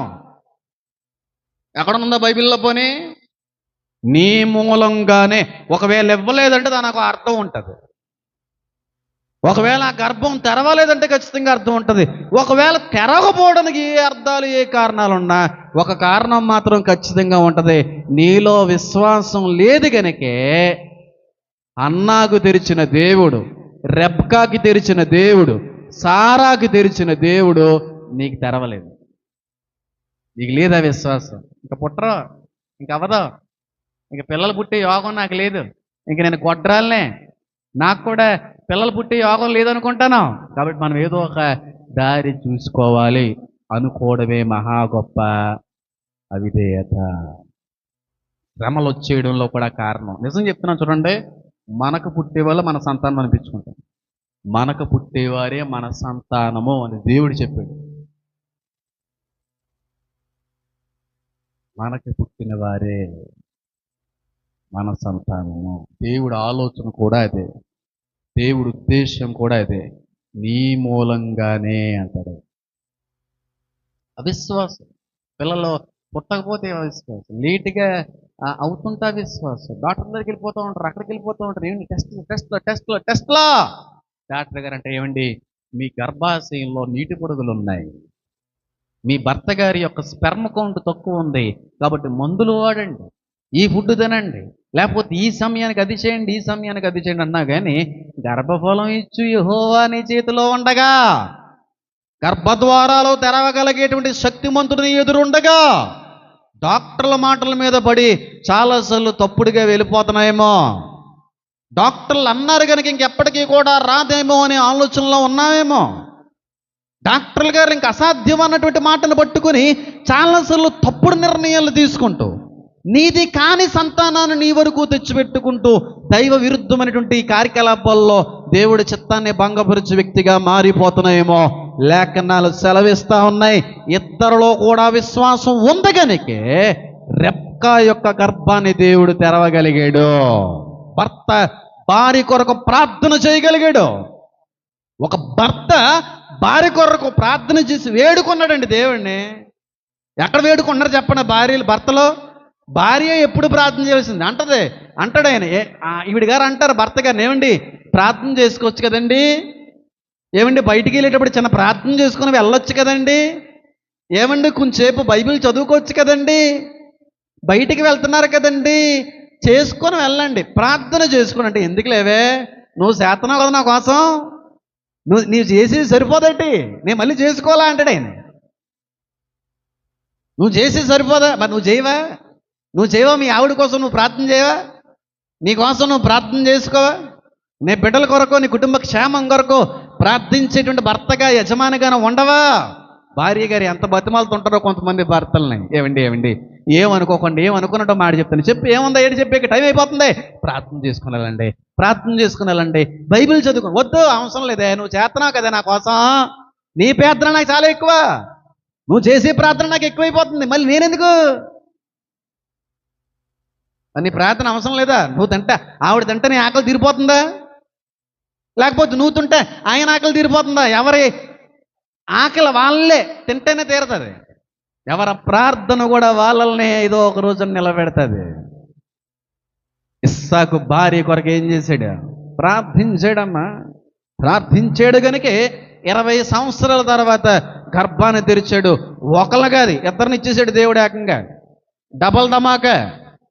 నీకు ఆ విశ్వాసం ఉంటే ఎప్పుడు రెట్టింపిస్తాడు. నీకు ఆ విశ్వాసం లేదు కాబట్టి అడ్డదారుల్లోకి వెళ్ళాను, ఆ విశ్వాసం లేదు కాబట్టి డాక్టర్లని పరామర్శించి, లేకపోతే అక్కడికి వెళ్ళి ఇక్కడికి వెళ్ళి వీళ్ళని అడుక్కుందాం. ఈ క్రైస్తుల్లో ఉండే ఒక దరిద్రమైన అనుభవం అది. మళ్ళీ చెప్తున్నాను, నీకు పుట్టిన వారు మాత్రమే నీ సంతానమగునన్న దేవుడు నా దేవుడు, బయట వారు ఎప్పటికీ నీ సంతానం కాలేరు. మా బంధుల్లో ఈ టార్చర్ చూశానండి రీసెంట్గా. నిన్న వెనకాల పేర్లే చెప్పకూడదు, ఎంత నలుగుతున్నారంటే అంత నలుగుతున్నారు. తెలిసిపోయింది ఒక వయసు వచ్చిన తర్వాత, నన్నకన్న అమ్మ ఈవిడ, నన్నకన్న తండ్రి ఈవిడ అని చెప్పి, ఇప్పుడు వరకు పెంచుకున్న ఆవిడ మీద కంటే కూడా వాళ్ళు ప్రేమతుంటే ఎంత నలిగిపోతుందో చిన్నమ్మ. పేరు చెప్పకూడదు కాబట్టి చెప్పట్లేదు, చెప్పినందుకు మళ్ళీ తిట్టేశారంట బంధువులు. అవన్నీ చెప్పకూడదు, మళ్ళీ ఎన్ని వింటారేమో, వినరలే, పెద్ద మెసేజ్లు వినకపోవచ్చు మా వాళ్ళు. ఎంత నలిగిపోతుందో పెంచుకున్న తల్లి. చెప్పేసి కావాలని చెప్పేశారండి, నువ్వు పుట్టింది మాకే అని చెప్పిన దగ్గర నుంచి నా మీద ఉండవలసిన ప్రేమ తగ్గిపోయిందండి. తెలిసిపోయిందండి, ఆ కొడుక్కి తెలిసిపోయింది, నా తండ్రి అంటే కదా చిన్నప్పుడు మీరు తెచ్చేసుకున్నారంట కదా. నీకు పుట్టిన వారు మాత్రమే నీ సంతానమగును. తల్లిల్లారా, తండ్రిల్లారా, అవిశ్వాసంతో ఎప్పుడూ కూడా నీ జీవితాన్ని కొనసాగించకండి. భారీగా గర్భం రావడం ఆలస్యం అవుతుందేమో, భర్తగా పిల్లల కనాలి అనే కోరిక నెరవేరడానికి చాలా సమయం పడుతుందేమో, అంత మాత్రాన్ని దేవుడు ఇవ్వడానికి కాదు కానీ ఖచ్చితంగా ఇస్తాడు. నీ భార్య కొరకు నువ్వు ప్రార్థన చేయి, నా భార్య గర్భద్వారాలు తెరవాలనైనా అని ప్రార్థన చేయి. ఇస్సాకు ఎలాగైతే రబ్కా కొరకు ప్రార్థించాడో, వేడుకొన్నాడో, ఒక భర్తగా నీ భార్య కొరకు ప్రార్థన చేయగలిగేటువంటి వ్యక్తి అయితే ఖచ్చితంగా నీ భార్య జీవితాన్ని దేవుడు నిలబెడతాడు. ఆ ద్వారాలను తెరవగలిగే దేవుడు నా దేవుడు. అంతేకాని తొందరపాటు సారావలే తొందరపాటు వద్దు. అది ఎంత మాత్రము నీకు క్షేమము, నీ వెనకటి వారికి కూడా క్షేమం కాదు. అది నీకు ఒక్కరికే కాదు, వెనకాల వాళ్ళు ఇబ్బంది పడతారు అలాంటి పరిస్థితులను బట్టి. చాలా మంది దగ్గర నేను రీసెంట్గా కూడా ఒక చోటకి వెళ్ళినప్పుడు, ఏమండి ఎవరంటే చిన్న బాబుని తీసుకుని వచ్చారు. బాబు పాప చాలా అందంగా ఉంది. పాప ఎంత అందంగా ఉందంటే అంత అందంగా ఉంది. నాకు ఇచ్చేసి కదండి అన్నాను, ఎందుకంటే నాకు చిన్నపిల్లలు అంటే ఇష్టం కదా, ఆడపిల్లలు అందులో అంటే చాలా ఇష్టం. ఎంత అందంగా ఉందో, ఏ అమ్మాయి ఎవరి తాలూకానంటే అదే అండి, ఇంటి ఎదురుకుండా ఉంటారు కదండి, అలా చెల్లెలి గారికి పుట్టారనుకుంటా, నాకు అలా కనబడింది. వాళ్ళ అమ్మాయి అండి అని చెప్పి ప్రార్థన చేయండి అంటే ప్రార్థన చేశారు. చాలా బాగుందమ్మా, వాళ్ళ అమ్మ కోసం నేను చాలా ప్రార్థించానంటే ఆవిడకి పుట్టలేదండి, వాళ్ళ తమ్ముడు గారు పుట్టిందంటే తీసుకొచ్చానంటే వీళ్ళు. తమ్ముడు గారు పుడితే మీరు చేసుకున్నారు, ఫోన్లే మంచిదే, తప్పని ఏమనలేదు. ఏమన్నా ఎంత ప్రార్థన చేసినా కొంతకాలం లేకపోతే దేవుడు ఎవడా అదేదో మనకు ఆ విషయం తెలియపరిస్తే బలంగా ప్రార్థన చేద్దాం కదా, ఉపవాసం ఉండి ప్రార్థన చేద్దాం కదా, సంఘం అంతా ప్రార్థన చేద్దాం కదా అని చెప్పిన మనసులో అనుకున్నాను. పైకి చెప్తే బాధపడతారు. ఎందుకు తొందరపాటు నిర్ణయాలు? ప్రార్థన చేస్తే దేవుడు కార్యాలు జరిగించకపోవడం, చేయకుండా ఉండకపోవడం కదా. ఇస్సాకు రెబ్కా కొరకు ఏం చేశాడు చెప్పండి? ప్రార్థించాడు, గర్భద్వారాలని తెరిచాడు. ఒక మాట చెప్తున్న జాగ్రత్తగానండి, ఒక క్రైస్తవ భర్తగా నీ భార్య కొరకు నువ్వు ప్రార్థించవలసిన అవసరత ఉంది. భార్య ప్రార్థనలు కాదు, భర్త ప్రార్థనలు కూడా భార్య గారికి యోగక్షేమమేనే అంటాను నేను. భర్తలుగా మనం ప్రార్థించాలి భార్యల కొరకు. నేను చేస్తూ ఉంటాను, నాకంటే ఎక్కువ చేస్తూ ఉంటాను ఆమె కొరకు, నా భార్య గారి కొరకు. నాకు మించిన ప్రార్థన చేస్తూ ఉంటాను. చాలా క్షేమంగా ఉండాలి, ఉన్నతమైన కృపలో వర్ధిల్లాలి, బలమైన పాత్రగా మీ చేతిలో వాడబడాలి మహాప్రభు. నాకు మించిన రీతిలో నిలబెట్టాలి ఆ బిడ్డని. నేను చేస్తూ ఉంటాను, నా కోసం ఎప్పుడు చేసుకుంటానని నేను అన్న కానీ ఆమె కోసం ఎప్పుడు చేస్తూ ఉంటాను. బలమైన ప్రవక్తగా మీ చేతిలో వాడబడాలి మహాప్రభు. బలమైన సువార్థికురాలుగా మీ కొరకు వాడబడాలి. బలమైనటువంటి గాయకునిగా చాలా బలంగా వాడబడాలి. ఆమె యొక్క ఆలోచనలు ఆశలన్నీ కూడా మనోవాంఛలు సిద్ధింపజేయాలి మహాప్రభు.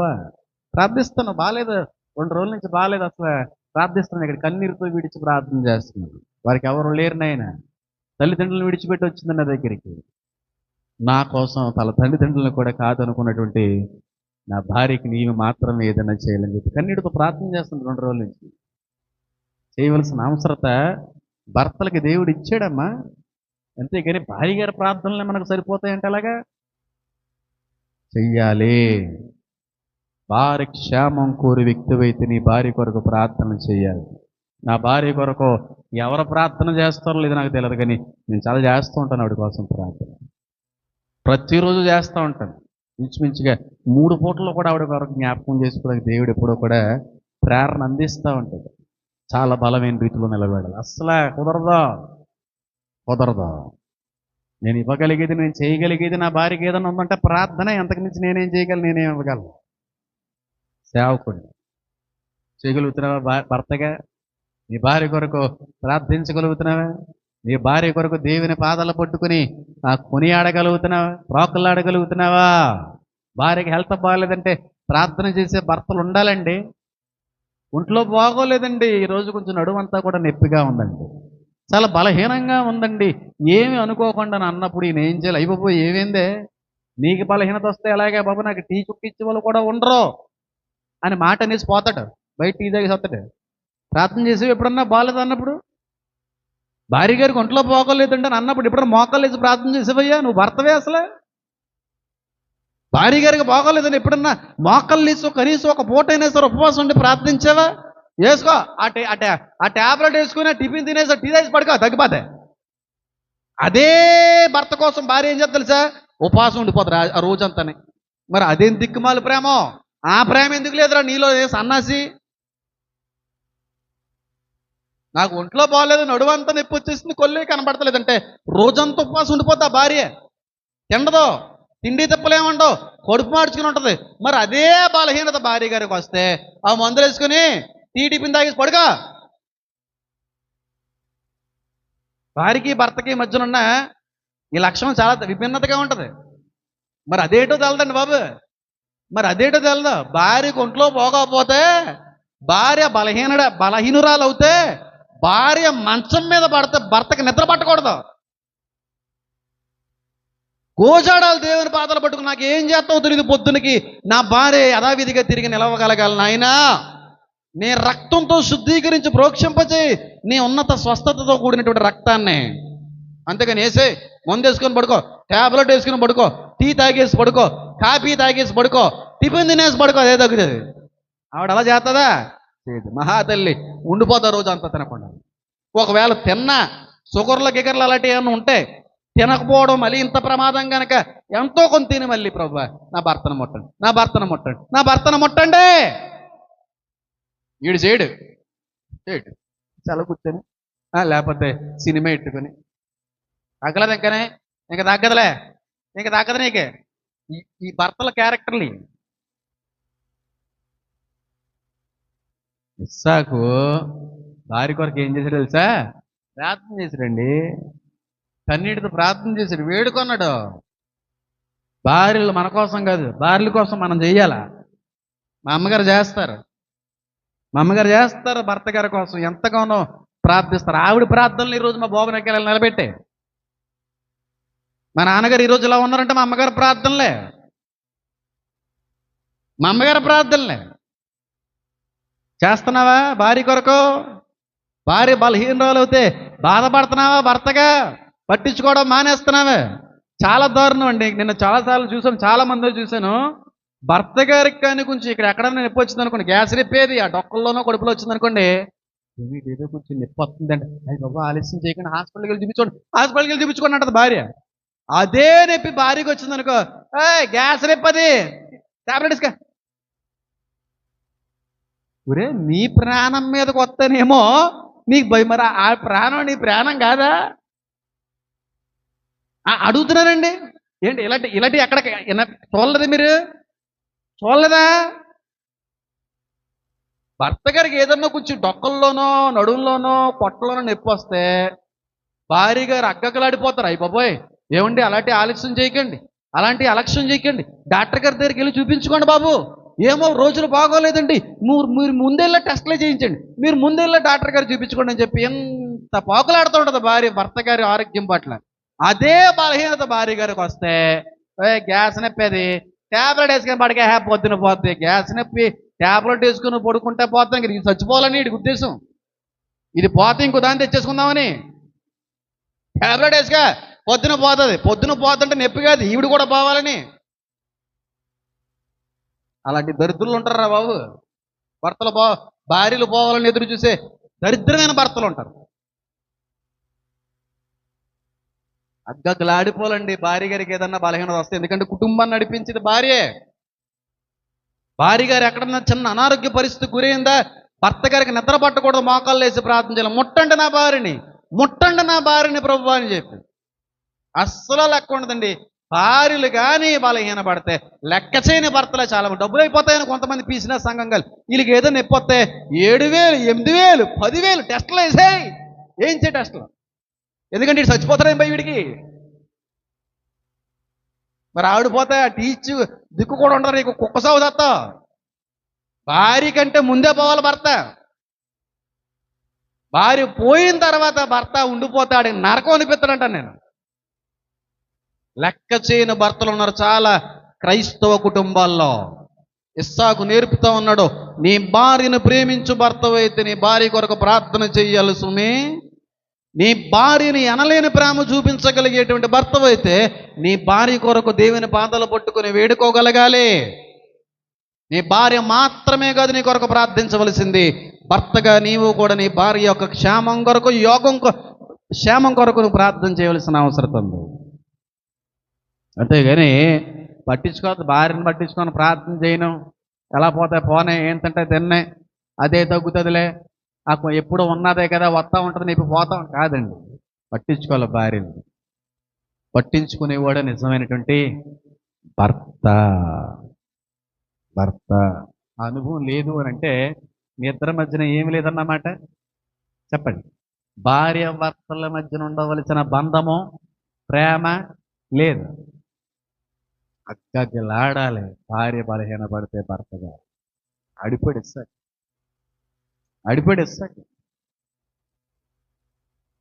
నాకు నచ్చిన విషయం ఇస్సాకులో ఎక్కడ లేదు. మళ్ళీ అద్భుతమైన క్యారెక్టర్, అంత అద్భుతమైన క్యారెక్టర్. ఒకవేళ నీలో ఇలాంటి క్యారెక్టర్ కొదువై ఉంటే ఖచ్చితంగా ఇస్సాకు వల్ల నేను కూడా ఉండాలని ఆశపడతానని చెప్పాడు. రెండవదిగా నాకు ఇస్సాకులో చాలా ఎక్కువగా నచ్చినటువంటి విషయం ఏంటంటే, ఇందాక మాట చెప్పాను కదా, తల్లిదండ్రులను ప్రేమించినోడే కట్టుకున్న భర్తనైనా భార్యనైనా ప్రేమించగలుగుతాడు. రెబ్కాని ఇస్సాకు అంత ప్రేమించగలిగాడు అని అంటే ఖచ్చితంగా ఇస్సాకుని కన్నటువంటి తల్లిదండ్రులను కూడా అంతగా ప్రేమించి ఉండగలిగే ఉంటాడు. మరి చూపించాడు ఆ ప్రేమ? తల్లిదండ్రులు బాగా చూసుకున్నాడంటే ఖచ్చితంగా చూసుకున్నాడు, చాలా ప్రేమించాడు. ఎందుకంటే భార్య వచ్చిన ఫస్ట్ ఎక్కడ తీసుకెళ్ళాడు తెలుసా? తల్లి గుడారంలో తీసుకెళ్తాడు. అన్నీ నేను మాట్లాడాలని అనుకోవట్లేదు, కానీ తండ్రికి విధేయత చూపించిన, తండ్రిని ఎనలేని ప్రేమ చూపించిన గొప్ప కుమారుడి జాబితాలో ఎవరన్నా ఉంటే ఇస్సాకే. ఎందుకంటే తెలుసా, తండ్రి నీ ప్రాణం ఇచ్చేయాలంటే పదడాడి అన్నాడు. నేను బలి ఇచ్చేయాలనుకుంటున్నాను రా అంటే నిర్దాక్షిణ్యంగా నిస్సందేహంగా ఇచ్చేడాడి అన్నాడు. తిరగబడ్డా? విధేయుడైన కుమారుడు. యేసుక్రీస్తు ప్రభువారు ఎలాగైతే తండ్రి యొక్క ఉద్దేశము, తండ్రి యొక్క మాటను నెరవేర్చుటకు ప్రాణాన్ని సైతం ఇవ్వడానికి ఈ లోహానికి రాగలిగాడో, ఇస్సాకు తండ్రి కోసం ప్రాణం పెట్టడానికి సైతం వెనకాడనటువంటి గొప్ప కుమారుడు అంటాను. యేసయ్య ఎలాగైతే తండ్రి కొరకు విధేయత చూపి ప్రాణాన్ని సైతం పెట్టగలిగే అంత గొప్ప కుమారుడిగా క్రీస్తు వారి యొక్క జీవితం కనబడిందో, ఇస్సాకులు అదే అనుభవం కనబడుతూ ఉంటుంది. తండ్రి మాట కొరకు ప్రాణం ఇవ్వడానికి సైతం సిద్ధపడిపోయిన గొప్ప కుమారుడైన గొప్ప కుమారుడు అండి. ఎవడెత్తారండి ప్రాణం? ఆ బలిపీఠం వరకు కూడా చెప్పలేదు, చెప్పాడు నేను అంటలేదు. బలిపీఠం దగ్గరికి వెళ్ళిన తర్వాత కొడుకు అడుగుతాడు, నాన్న బలిపీఠం ఉంది, అన్నీ ఉన్నాయి, కానీ ఇంతకీ పొట్టెళ్ళేది? ఒరే నాయన నువ్వేరా పొట్టేలు అంటే, నన్ను ఏహెత్తావు ఇప్పుడు అని చెప్పి, నువ్వు ఒంగోరా నిన్ను ఏహెత్తాను అనలేదు. అలాగే కానీ నాన్న అన్నాడా? ఒకవేళ ఇస్సాకు గారి ప్లేస్లో మనం కానీ ఉంటే, ఏరా నేను తేరగా కనబడుతున్నానా? నన్నే వేద్దామని అనుకుంటున్నావు, నన్ను వేసి బదులు మీ ఆవిడ్ని తెచ్చేసి కదా ఇక్కడ, నీకు మీ ఆవిడ్నే తెచ్చేసి కదా వేసేద్దు కదా ఇక్కడ. నేను పిచ్చోళ్ళ కనబడుతున్నాను నాన్నగారు మీకేమన్నా?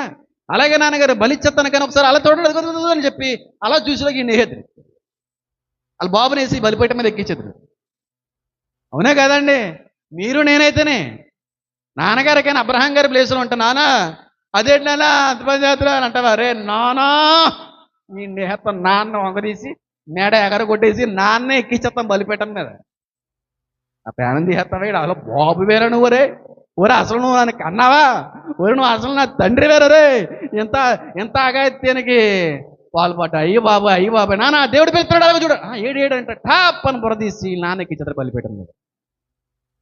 కానీ అక్కడ ఇస్సాకు, నాన్న నువ్వే గురువంటే నిర్మోహవాటంగా ఒప్పుకున్నాడు. అంటే తండ్రి మాటకి ఎంతటి విధేయత చూపాడంటే, ప్రాణం పెట్టే అంత, ప్రాణం ఇచ్చే అంత.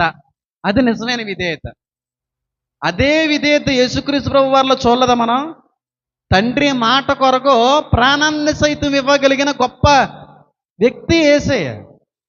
తండ్రి మాట కొరకు, తండ్రికి ఇచ్చిన మాట కొరకు, తండ్రి యొక్క చిత్తాన్ని నెరవేర్చడానికి లోక పాపాలని మోసుకుని వెళ్ళిపోతున్న దేవుని గొర్రె పిల్లగా వచ్చాడు. గట్టిగా చప్పట్లు కొడుతూ దేవుని మహింపడతాం. కేవలం తండ్రి మాట కొరకే. ఎవరు వెళ్తారంట, నానా నేనే వెళ్తాను, నేను బలైపోతానని చెప్పి వచ్చిన నా దేవుడు గొర్రెగానే ప్రాణం ఇచ్చాడు తప్ప యోధా గోత్రపు సింహములాగా తిరుగుబాటు చేయలేదు. ఎందుకంటే తండ్రి మాటకి అంత విధేయత చూపిన గొప్ప కుమారుడు. ఇస్సాకు ఎలాగైతే తండ్రి మాట కొరకు విధేయత చూపి ప్రాణాన్ని సైతం ఇవ్వడానికి ఇష్టపడ్డాడు, యేసయ్య ఎలాగైతే తండ్రి యొక్క మాటను నెరవేర్చడానికి ప్రాణాన్ని సైతం ఇవ్వడానికి ఇష్టపడ్డాడో, మనకి తండ్రిగా ఉన్నటువంటి దేవాది దేవుని బిడ్డలుగా ఉన్న మనం మన తండ్రి కొరకు ప్రాణం పెట్టే అంత విధేయత చూపాలి. ప్రాణం పెట్టగలిగే అంత విధేయత నీలో నాలో కనబడాలని దేవుడు కోరుకుంటున్నాడు. నీలో నాలో దేవుడు కోరుకునేదేనమ్మా, ఆ విధేయత కావాలి. నిజంగా దేవుడి మీద నీకు తండ్రి భావం ఉంటే, నిజంగా దేవునికి విధేయుడివై నువ్వు ఉంటే, నిజంగా యేసుక్రీస్తు ప్రభు వారిలో ఏ అనుభవం అయితే ఉందో అదే అనుభవంతో నువ్వు ఈ క్రైస్తవ్యంలో కొనసాగు వ్యక్తివైతే, తండ్రి కొరకు నీ దేవుని కొరకు ప్రాణం ఇవ్వమంటే ఇవ్వగలిగేటువంటి వ్యక్తులుగా కూడా నీవు నేను ఉండాలి. అంతేగాని ప్రస్తుత రోజుల్లో చూస్తున్న విషయం ఏంటంటే, ప్రస్తుత రోజుల్లో విధేయత లేక క్రైస్తవుల్లో దేవుడి మీద విధేయత లేదు. క్రైస్తవులకి దేవుడి మీద విధేయత లేదు. దేవుడు మాటతో లెక్కలేదు. మాటలో చెప్పాలంటే అసలు దేవుడు అంటే ప్రేమే లేదు. ప్రేమ లేకుండా విధేయత ఎలా వస్తుంది? ఇస్సాకులో తండ్రి మీద ప్రేమ ఉంది కాబట్టి ప్రాణం ఇమ్మంటే ఇచ్చాడు. యేసయ్యలో తండ్రి మీద ప్రేమ ఉంది కాబట్టి విధేయతతో తను సమర్పించుకోవడానికి వచ్చాడు. నిజమైనటువంటి విధేయత దేవుని బిడ్డల్లో ఉన్నది అని మనం తెలుసుకోవాలి అంటే, దేవుడు అన్న మాట ఒకటే, నా నామము నిమిత్తం మిమ్మల్ని ఏం చేస్తారో తెలుసా? చంపేస్తారు అని అన్న మాటను నెరవేర్చగోరే కుమారుడు అయితే చచ్చిపోవడానికి కూడా సిద్ధపడతావో అన్నాడా లేదా? నా నామము నిమిత్తము జనులు నిన్ను చంపెదరో. ఆ మాట తెలిసి కూడా దేవుని యొక్క రాకడ సమయంలో జరిగేటువంటి సంభవించేటువంటి గుర్తులు అని ఎరిగి కూడా ఆయన నామం నిమిత్తం చచ్చిపోవలసిన అవసరత క్రైస్తవులకు ఉంది అనే విషయాన్ని తెలిసి కూడా దేవుడి మీద ప్రేమ లేక మన మీద తిరుగుబాటు చేస్తున్న వ్యక్తుల మీద తిరుగుబాటు చేసే క్రైస్తవులుగానే ఉన్నాం, కానీ విధేయత చూపే క్రైస్తవులుగా ఉన్నారా? ఉన్నారండి? ఉన్నారా? నేనేదో చూడలేదు. నిజంగా క్రైస్తవులు అని చెప్పుకుంటున్నాం అంతే. నిజంగా నువ్వు క్రైస్తవుడు అయితే నీ తండ్రి ఒకానొక సమయంలో 2027 సంవత్సరాల క్రితమే ఒక మాట చెప్పాడు, నా నామము నిమిత్తము జనులు నిన్ను చంపేస్తారా, నా నామము నిమిత్తము శ్రమలు ఎదుర్కోవలసి వస్తుందిరా, నా నామము నిమిత్తము జనులు నిన్ను దూషిస్తారా అన్న మాటకి విధేయత చూపించగలిగే క్రైస్తవుడు అయితే ఎంతమంది దూషిస్తున్నప్పుడు ఆ దోషణలు పొందుకోవడానికి సిద్ధంగానే ఉంటావు తప్ప తిరుగుబాటు చెయ్యవు, తిరుగు దూషించవు. ఉందా అది ఈరోజు? ఉందా? నేను ఒక మాట చెప్తున్నాను చూడండి. రాధా మనోహర్ దాస్ అనేటువంటి వ్యక్తి వస్తాడు అని, దేవుణ్ణి బిడ్డలను తిడతాడు అని, దేవుణ్ణి తృణీకరిస్తూ దూషిస్తాడని దేవుడు 2027 సంవత్సరాల క్రితమే ప్రవచించాడు. అలాంటి మనుషులు వస్తారని ప్రవచించలేదా? రాకడ గుర్తుల్లో దేవుడు తెలియపరచలేదా? నా నామము నిమిత్తమే మీరు శ్రమల పాలవుతారు, నా నామము నిమిత్తమే మీరు దూషించబడతారు, నా నామము నిమిత్తమే మీరు చంపబడతారో. మీకు అర్థమైపోవాలి దేవుడి రాకడ సమీపంలో ఉందని. ఇంత చెప్పినా ఈ మాటలు గుర్తురావట్లేదు. వాళ్ళెవరో మన దేవుని తిట్టాడంట, వాళ్ళెవరో క్రైస్తువుల మీద హింసల పాలు చేస్తున్నారంట. మేమెలా ఊరుకుంటాం? మేమేమన్నా తక్కువ తిన్నామా? మేము కూడా భారతీయులమే కదా అన్నట్టుగా వాళ్ళు తిడుతున్నారని కొడుతున్నారని చెప్పి మీరు వాళ్ళతో పాటుగా ఎదురాడితే అది క్రైస్తవ్యం కానే కాదు. క్రైస్తవ్యం అంటే ఏంటో తెలుసా? ఈ చెంప మీద కొడితే రెండో చెంప చూపించగలిగేవాడే క్రైస్తవుడు. అది నిజమైన విధేయత. దేవుడి మీద నీకు నిజమైన విధేయత, దేవుడు చెప్పినటువంటి ఆ ప్రవచనం మీద మాట మీద నిజమైన గౌరవం నీకుంటే నిన్ను తిడతా ఉంటే తిట్టించుకోవాలి, నిన్ను కొడతా ఉంటే కొట్టించుకోవాలి, నిన్ను పొడిచే పరిస్థితి వస్తే పొడిపించుకోవాలి. ఎందుకంటే నా దేవుడు చెప్పిన మాట అదే. ఈ చెంప మీద కొడితే ఈ చెంప చూపించాలరా, నా కోసం మీరు చచ్చిపోవలసిన అవసరం వస్తే చచ్చిపోవాలి అని అంటే మతోన్మాదులు పేట్రేగిపోతున్నారండి, క్రైస్తవుల మీద దాడులు ఎక్కువైపోతున్నాయండి, క్రైస్తవులు చాలా హీనంగా చూస్తున్నారండి అని చెప్పి వాళ్ళేదో మనల్ని చేస్తున్నారని మనం కూడా వాళ్ళలా చేస్తే క్రైస్తవ్యమే కాదు కదా అది. నేను తప్పు మాట్లాడుతున్నా? కానీ నా మాటలు చాలామంది క్రైస్తవులు తప్పుగానే ఉంటుంది. నన్ను ఇప్పుడు చాలామంది తిట్టుకుంటారు, అరే నువ్వు అసలు క్రైస్తవుడేనరే, నువ్వు అసలు దేవుని పెట్టవేనరే, ఒరే రాజ్యాంగం తెలుసా నీకు, మత స్వేచ్ఛ ఇచ్చింది కదా. మత స్వేచ్ఛ రాజ్యాంగం ఇచ్చిందేమో, నా దేవుడు గ్రంథం రాజ్యాంగానికి సంబంధించింది కాదు, పరలోకానికి సంబంధించింది.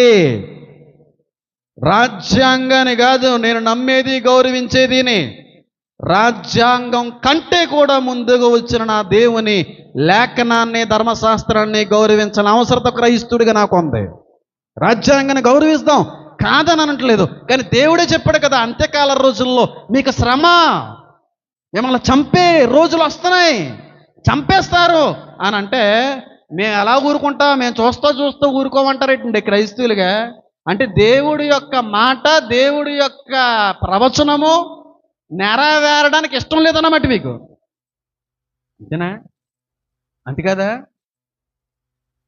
అది నిజం కదా? అంటే దేవుడు ఇచ్చినటువంటి మాట దేవుడు పలికిన ప్రవచనం నెరవేరడం నీకు ఇష్టం లేదు కాబట్టి ఆపేద్దాం అనుకుంటున్నారు మీరు. రాపడం అసాధ్యం అండి అది. దేవుడు చాలా స్పష్టంగా తెలియపరిచినటువంటి విషయం ఏంటో తెలుసా? అంత్యకాల సమయంలో మీకు శ్రమ సంభవిస్తుంది. మిమ్మల్ని కోర్టులకు ఈడుస్తారు, న్యాయ వ్యవస్థలకు ఈడుస్తారు, తీర్పులో నిలవబెడతారు, నాతో పాటుగా మిమ్మల్ని దూషిస్తారు, చంపేస్తారు. లేదా సత్యర్థమా? సత్యర్థం చూడండి, మత్తయి సువార్త 24వ అధ్యాయంలో ప్రస్తుతం మన భారతదేశంలో జరిగేటువంటి విషయమే కాదు, లోకంలో చాలా చోట్ల జరిగే విషయాన్ని దేవుడు ముందుగానే తన శిష్యులతో తెలియపరిచిన విషయం చూడండి. 24వ అధ్యాయము ఇగో 5వ వచనం నుంచి చదవండి. అనేకులు నా పేరట వచ్చి నేనే క్రీస్తుని చెప్పి పలువురిని మోసపరిచెదరు, జరిగిపోయింది అది. మరియు మీరు యుద్ధములను గూర్చి యుద్ధ సమాచారములను గూర్చి వినబోదురు. మీరు కలవరపడకుండా చూచుకునుడి, ఇవి జరగవలసి ఉన్నవి కానీ అంతము వెంటనే రాదు. జనము మీదకి జనము, రాజ్యం మీదకి రాజ్యమును లేచును. అక్కడక్కడ కరువులు భూకంపములు కలుగును. ఇవి అన్నీ కూడా వేదనలకు ప్రారంభం. అప్పుడు జనులు మిమ్మల్ని శ్రమల పాలు చేసి చంపెదరు. మీరు నా నిమిత్తము సకల జనముల చేత ద్వేషించబడుదురు. అనేకులు అభ్యంతరపడి ఒకరినొకడు అప్పగించి ఒకరినొకడు ద్వేషించుదురు. అనేకులైన అబద్ధ ప్రవక్తలు వచ్చి పలువురిని మోసపుచ్చెదరు. ఉందా లేదా? అబద్ధ వాక్యాలు, అబద్ధ ప్రవచనాలు, వాక్య వక్రీకరణ చేస్తూ బైబిల్నే తప్పుపట్టేటువంటి మనుషులు లేరా? అవన్నీ జరుగుతున్నాయి కదా. చాలా క్లియర్గా అని చెప్పాడు కదా, మీరు నా నిమిత్తము ద్వేషించబడతారో మిమ్మల్ని చంపుతారు కూడా. అప్పుడు మీరేం చేయండి? తిరిగి చంపేయండి, తిరిగి పొడిసేయండి, తిరిగి కొట్టేయండి, మీరు కూడా కేసులు బడాయించేయండి వాళ్ళ మీద అని అనలేదు. ఒకటే అన్నాడు దానికి ముందు, ఏంటంటే ఈ చంప చూపిస్తే ఈ చంప కూడా ఏం చూపించానైనా నువ్వు కానీ ప్రస్తుత క్రైస్తవ్యంలో మరి ప్రాముఖ్యంగా ఈ భారతదేశంలో కనబడుతున్నటువంటి ఒక లక్షణం ఏంటో తెలుసా? క్రైస్తువుల మీద దాళ్ళు పెరుగుతున్నాయి, క్రైస్తువుల మీద ఒత్తిడి ఎక్కువైపోతుంది, క్రైస్తువుల మీద కావాలనే ఇబ్బందుల్ని సమస్యల్ని తెచ్చిపెడుతున్నారు. కొంతమంది మతోన్మాదులు క్రైస్తువులు కావాలని హింసిస్తున్నారు అని చెప్పి వాళ్ళని తప్పుగా చూసేటువంటి ప్రయత్నం కంటే కూడా ఇది జరుగుతుంది అనేటువంటి విషయాన్ని దేవుడు చెప్పాడని చెప్పి నమ్మండి. ముందు దాన్ని చదవండి. ముందు ఎన్ని జరుగుతాయి అన్నాడు కదా ఆయన. కొత్తగా జరిగేది ఏమీ కాదు, ఎప్పుడో చెప్పిందే ఇప్పుడు జరుగుతుంది కదా. దాన్ని ఎందుకు నమ్మలేకపోతుంది లోకం? క్రైస్తవ యోగం నాకు తెలియట్లేదు. వాళ్ళు ఏదో కేసు పెట్టారు, వీళ్ళు ఏదో కేసు పెట్టారు, వాళ్ళు ఏదో కొట్టారని చెప్పి మళ్ళీ కొడతానంటారేంటి? అవి వస్తాయి అన్నాడు కదా దేవుడు, భరించాలన్నాడు కదా. అంత్యము వరకు కూడా, అంతము వరకు కూడా భరించువాడే నావాడవుతాడు. ఒకవేళ ఇక్కడ భరించకుండా ప్రాణాన్ని దక్కించుకోగలిగితే ఇక్కడ తప్పించుకోవచ్చు, కానీ రెండో మరణం ఉంది, అక్కడ మాత్రం మీరు తప్పించుకోలేరు. అక్కడ ఆత్మను శరీరమును కూడా నాశనం చేసే వ్యక్తి ఉన్నాడు, అక్కడ తప్పించుకోలేరు కదా అన్నాడు. చాలా క్లియర్గా శ్రమలు వస్తాయని ఉంది, మతోన్మాదులు పుడతారని ఉంది, దేవుని బిడ్డల్ని చాలా ఇబ్బందులు పెడతారని ఉంది. క్రైస్తవ్య లోకము అనేదికి చాలా భయంకరమైనటువంటి పెను ప్రమాదాలు వస్తాయి. ఎంతలటి శ్రమ అంటే చంపేసి అంత పరిస్థితులు క్రైస్తువులు ముందు రోజుల్లో ఎదుర్కోబోతున్నారు. దాన్ని అంతటికీ కూడా ఎదుర్కోవడానికి సిద్ధంగానే ఉండి చచ్చిపోవడానికి తెగించాలి తప్ప ఆడు కొట్టాడు, ఈడు తిట్టాడు, ఈడు అన్నాడని చెప్పి నువ్వు పరిగెడుతున్నావు. అసలు క్రైస్తవుడివి కానే కాదు, క్రైస్తవులు కాదు. నేను చూస్తున్నానండి యూట్యూబ్లు వేదికగా చూసుకుని, యూట్యూబ్ రాకముందు ఏమీ లేవు, కానీ ప్రస్తుతం యూట్యూబ్ వచ్చిన తర్వాత ఎక్కువైపోయినాయి. దేవుడు వాక్యం కంటే, దేవుడు సువార్త కంటే వీళ్ళు వాళ్ళని తిట్టుకోవడం, వీళ్ళని తిట్టుకోవడం. హైందువులేమో క్రైస్తవులు తిడుతుంటారు, క్రైస్తవులేమో హైందువులు తిడుతుంటారు. హైందువులేమో బైబిల్ దూషిస్తూ ఉంటారు, క్రైస్తవులేమో వాళ్ళ మత గ్రంథాలు దూషిస్తారు. ఇదే పని. యూట్యూబ్ వేదికగా ఎక్కువగా భారతదేశంలో జరిగేటువంటి విషయం ఏంటంటే హైందువులనేమో క్రైస్తవులు తిడతారు, క్రైస్తవులేమో హైందువులు తిడతారు. తిట్టమనుందా? కొట్టమనుందా? వస్తాయనుందా? భరించవలసిన అవసరత ఉంది. భరించవలసిన అవసరత ఉంది. అవసరత ఉంది. ఒక 2-3 డేస్ బ్యాక్ నాకు ఫోన్ వచ్చిందండి. ఫోన్ వచ్చింది. నేను బైబిల్ ఏదో చదువుకుంటున్నాను నా సమయంలో, అసలు లిఫ్ట్ చేయను. కానీ ఆ టైంలో నా చేతిలో ఫోన్ ఉంది. ఏదో కారణాన్ని బట్టి ఫోన్ పట్టుకున్నాను. వెంటనే ఫోన్ వచ్చింది కాబట్టి వెంటనే అటెంప్ట్ చేశాను. ఒక ఆయన ఎవరో హైదరాబాద్ నుంచి ఫోన్ చేశారు. ఆయన నా ఫాలోవర్ అంట, నాకు తెలియదు. మాట్లాడారు. మాట్లాడిన తర్వాత ఆయన అన్న మాట ఏంటంటే, మాట్లాడాయి ఆయన అనవసరమైన విషయాలు. అనవసరమైన విషయాలన్నీ కూడా మాట్లాడుతుంటే వాటి గురించి నా దగ్గర మాట్లాడకండి సార్. బైబిల్లో మీకు ఏదైనా డౌట్, అనుమానం అలాంటివి ఏమన్నా ఉంటే నేను మాట్లాడతాను తప్ప వాళ్ళు ఇది చేశారండి, వీళ్ళు అది చేశారండి నా దగ్గర చెప్పకండి అని అంటే, హైదరాబాద్లో ఒక పాస్టర్ గారి పేరు ఎత్తి, ఆయన పేరు ఏదో మొత్తానికి నాకైతే గుర్తులేదు, మరి ఆయన అన్న మాటలు కరెక్టేనా అండి అని మాట్లాడాను. ఏమన్నారో కూడా నేను అడగలేదు. ఏమండి, ఈ రోజున మీ బైబిల్లో ఉన్న విషయాలు తప్పు అంటేనే మీకు అంత బాధ వస్తుంది. మీ పాస్టర్లు ఏమన్నా తక్కువ తిన్నారా? మా మత గ్రంథాలని, మా దేవుల్ని ఎంత తిడుతున్నారండి? ఎంత తిడుతున్నారు? అంత తిడుతున్నారు కాబట్టే కదా మా ఊళ్ళు మిమ్మల్ని తిట్టేటువంటి ప్రయత్నాలు చేస్తున్నారు. అసలు పాస్టర్లోనే ఇది లేకపోతే అసలు ఈ కష్టం, ఈ సమస్య ఎందుకు వస్తుందండి? మీరే చెప్పండి. చాలా వరకు పాస్టర్లే కదండి ఇది చేస్తున్నారని అన్నారు. నాకు తెలియదండి, అది నాకు సంబంధించిన విషయం కాదు. నేనైతే ఏ దేవుణ్ణి కానీ, దేవతని కానీ, మత గ్రంథాన్ని కానీ తిట్టలేదు. ఒకవేళ తిట్టిన వారు ఎవరైనా ఉంటే వాళ్ళని ప్రశ్నించుకోండి తప్ప అడగండి, నన్ను అడగండి సార్ అంటే, సరే థ్యాంక్స్ అండి అని పెట్టేశాడు. పెట్టేసిన తర్వాత బైబిల్ చదివేసుకున్న తర్వాత నేను మళ్ళీ ప్రేరేపించబడ్డాను ఈ విషయాన్ని బట్టి. ఆయన అన్న మాట ఎంతవరకు వాస్తవము అని నేను గమనిస్తే, ఆయన అన్న మాట 100% కూడా నిజమే. 100% కూడా నిజమే. ఒకప్పుడు లేనటువంటి క్రైస్తవ్య వ్యతిరేకత ప్రస్తుత రోజుల్లో ఎందుకు అంత ఎక్కువైపోయిందంటే, మొట్టమొదటిగా లేఖన నెరవేర్పు, రెండవదిగా మన చేతులతో మనమే చేసుకున్నాం. మాట చెప్పమంటారా? నేను ఎప్పుడు ఈ మాట చెప్తా ఉంటాను. క్రైస్తవుడికి అతిపెద్ద శత్రువు ఎవరో తెలుసా? తోటి క్రైస్తవుడే. ఈ క్రైస్తవుడు ఇంకో పాస్టర్ని తిడతా ఉంటాడు. ఇదే క్రైస్తుడు ఇంకో క్రైస్తుడి మీద అబాండాలు వేస్తూ ఉంటాడు, నిందలు మోపుతూ ఉంటాడు. అదే క్రైస్తుడు ఇంకో క్రైస్తుడికి చిక్కులు తెచ్చి పెడతా ఉంటారు. 100% అండి. మా తాతల కాలంలో, మా తాత పారాస్వామి గారి కాలంలో, ఏసన్న గారి కాలంలో, భక్త సింగ్ గారి కాలంలో, జైపాల్ గారి కాలంలో, మాసిలమణి గారి కాలంలో, లేకపోతే ముంగుమూరి దేవదాసయ్య గారి కాలంలో, అంటే తెలుగు వాళ్ళకి సంబంధించి నేను చెప్తున్నాను. ఆ కాలంలో వ్యతిరేకత ఉంది, కానీ ఎంత విచక్షణారహితమైనంత వ్యతిరేకత లేదు. ఎందుకంటే సేవకులు పాత్ర మాత్రమే జరిగించేవారు, మిగతా వాళ్ళు పట్టించుకునేవారు కాదు. వాక్యం మాత్రమే బోధించారు. కానీ ఇప్పుడు సేవకులు ఎలా ఉన్నారు తెలుసా? వాక్యం కంటే ఎక్కువగా ఆణ్ణి విమర్శించడమే ఎక్కువ. దేవుడు అన్న మాటలకి కనబడతలేదు నాకు తెలదండి. నశించుపోవుచున్న గొర్రెల యొద్దకు మాత్రమే మీరు వెళ్ళండి అంటే, నశించుపోవుచున్న గొర్రెల యొద్దకు మాత్రమే వెళ్ళమన్న విషయాన్ని మర్చిపోయి అవతలోడు మత గ్రంథాల దగ్గరికి వెళ్తున్నారు. అదే వచ్చింది ఇక్కడ. దేవుడు అన్నాడా అవతల వాళ్ళ యొక్క దేవతల దగ్గరికి, అవతల వాళ్ళ యొక్క దేవుల దగ్గరికి, అవతల వాళ్ళ యొక్క మత గ్రంథాలని కూడా మీరు తప్పు పట్టండి, వాళ్ళ దగ్గరికి వెళ్ళండి అని దేవుడు ఎక్కడన్నా చెప్పాడా?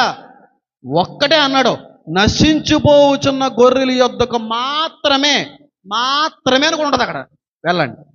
కానీ మనం నశించుపోవుచున్న గొర్రెల యొద్దకు మాత్రమే వెళ్ళట్లేదు, వాళ్ళ గ్రంథాల దగ్గరికి వెళ్తున్నాం. అది మనకెందుకండి? అది మనకెందుకు? వాళ్ళు మనల్ని గెలుకుతున్నారనే మాట కంటే కూడా మనం గెలుకు వాళ్ళని. నన్ను చాలా మంది తిట్టుకోవచ్చు, నేను ఉన్న విషయం మాట్లాడుతున్నాను. బైబిల్లో ఉన్న విషయం జరిగించట్లేదు క్రైస్తవులుగా. బైబిల్లో దేవుడు చెప్పిన మాటకి విభిన్నంగా జరిగించేది ప్రస్తుత క్రైస్తవ్య లోకం. క్రైస్తవుడికి పెద్ద శత్రువు క్రైస్తవుడే. నేను మళ్ళీ ఎందుకు చెప్తున్నాను తెలుసా అండి? గెలుకుతున్నామండి వాళ్ళ గ్రంథాలని. మన పూర్వీకులు, మన పూర్వ సేవకులు బైబిల్ మాత్రమే స్మరించేవారు, బైబిల్ మాత్రమే లోతుగా ధ్యానించేవారు, బైబిల్లో ఉన్న విషయాలు మాత్రమే లోకానికి తెలియపరిచేవారు. ఇతర మత గ్రంథాల జోలికి ఎప్పుడూ కూడా మీరు చేసినంతగా వెళ్ళలేదంటాను నేను. వెళ్ళలేదు. ఇప్పుడు యూట్యూబ్ వచ్చిన తర్వాత ఫ్రీ కాబట్టి ఇదే పని. ఆ దేవుడు అలా చేశారు కదా, మీ దేవత అది చేశారు. మనకెందుకండి ఇది? మనం వెళ్ళకూడదండి ఇది. అనవసరంగా లేనిపోయినటువంటి సమస్యలు క్రైస్తవ్య లోకానికి తెచ్చిపెట్టే వారిగా మనమే ఉన్నామని నాకు అనిపించిందండి. వాళ్ళ గ్రంథాలు, వాళ్ళ మత గ్రంథాలు, వాళ్ళ నమ్మకాలు, వాళ్ళ విశ్వాసాలు వాళ్ళకి వదిలిపెట్టేద్దాం, మనదేదో మనం ఏడుద్దాం. అప్పుడు ఏమీ లేదు. ఒకప్పుడు అలాగే ఉన్నారు కదా అందరూనే. అయితే మరి నువ్వు రాధా మనోహర్ దాస్ గారికి కౌంటర్ వేసావు కదా, 26 ప్రశ్నలకి సమాధానం ఇవ్వడానికి మరి రీకౌంటర్ ఇవ్వాల్సిన పనే ఉంది అని కూడా అనొచ్చేమో. నేను ఆయన అడిగిన ప్రశ్నలకి చాలా శాంతిగా సమాధానంగా జవాబులు ఇచ్చాను. ఆయన కౌంటర్ ఎక్కడ ఇవ్వలేదు. ఆయన తప్పు పడుతున్నారో, తప్పుగా అనుకుంటున్నారో క్రైస్తవ్యాన్ని, బైబిల్ని అని చెప్పి ఆయనకి కాదు లోకాన్ని తెలియపరచాను. క్రైస్తవ్యం ఎప్పుడు కూడా నలుగురు ప్రేమించాలన్నదే, నిన్ను వాళ్ళ నీ పొరుగు వాళ్ళని ప్రేమించాలన్నదే. క్రైస్తవ్యం లోకానికి మేలు చేసింది. క్రైస్తవులు చాలా చాలా చాలా శ్రేష్టమైనటువంటి విలువల్ని కాపాడారు. మానవత్వం ఉన్నటువంటి అనేక విషయాలను వాళ్ళు బోధించారని చెప్పి నేను చెప్పడం జరిగింది. కౌంటర్ కాదు. రాధామనోహర్ గారు, దాస్ గారిని నన్ననే తిట్టారు కదా ఆయన. నేను ఆయన తిట్టాను ఎక్కడన్నా? నా పుట్టుకుని ఆయన అవమానించారు. మా అమ్మగారిని, మా నాన్నగారిని ఆయన అవమానించారు. అలాగని చెప్పి నేను అవమానించలేనా? ఆయన తింటుందే కదా నేను తింటుంది. ఆయనలో ప్రవహించేదే కదా నాలో, రక్త మాంసాల్లో మధ్య ప్రవహించే చీవురెక్తులు కూడా ఆయనలాగే నాకు ప్రవహిస్తుంది. ఆయనకి ఎంత పౌరుషం ఉందో అంతకంటే ఎక్కువ ఉంటుంది. ఎందుకంటే ఆయన వయసు కంటే చిన్నోను నేను. మరి ఆయన అన్న మాటల్లో నేను జీర్ణించుకోలేకుండా నేను ఎలా ఊరుకుంటానో, నన్ను అన్న మాటలు అంటాడు అని చెప్పి ఆయన మీద కూడా రీకౌంటర్ చేస్తూ అలాగే నేను తిట్టలేదండి. చెప్పవలసింది మాత్రమే చెప్పు వదిలేశాను. అవమానించాడు ఆయన. వద్దు, అవసరం లేదు. అవమానించబడతామని దేవుడు చెప్పాడు కదా, శ్రమల పాలవుతామని చెప్పి దేవుడే చెప్పాడు కదా, మీరు నా నామం నిమిత్తం ద్వేషించబడతారు, దూషించబడతారని దేవుడే చెప్పాడు కదా. అదే జరుగుతుంది. ఇప్పుడు కొత్తగా ఏమన్నా జరుగుతుందా? ఆయన చెప్పిందే జరుగుతుంది కాబట్టి పడాలి మనం. అలాగని చెప్పి ఆయన అన్నాడని చెప్పి మనం అంటే దేవుని బిడ్డల మీద మాత్రం అనిపించుకోమని నేనంటానండి. రాధామనోహర్ దాస్ అస్తమాటలు కూడా గొర్రెలు గొర్రెలు గొర్రెలు అంటూ ఉంటారు లేదా మనల్ని క్రైస్తవ్యం? గొర్రెలు కాదా? సింహాలమే అంత అయిపోయిన తర్వాత. కానీ భూమి మీద ఉన్నంతకాలం గొర్రెలుగానే బతకాలి. ఎందుకంటే సింహం లాంటి వాడే ఇక్కడికొచ్చి గొర్రెల బతుకు చూపించాడు. యోధా గోత్రపు సింహం ఆయన. భూమిని తన పాదపీఠంగా, ఆకాశాన్ని సింహాసనంగా మార్చుకున్నటువంటి సృష్టికర్త ఆయన. అలాంటి వాడే భూమి మీదకి గొర్రెగా వచ్చాడు.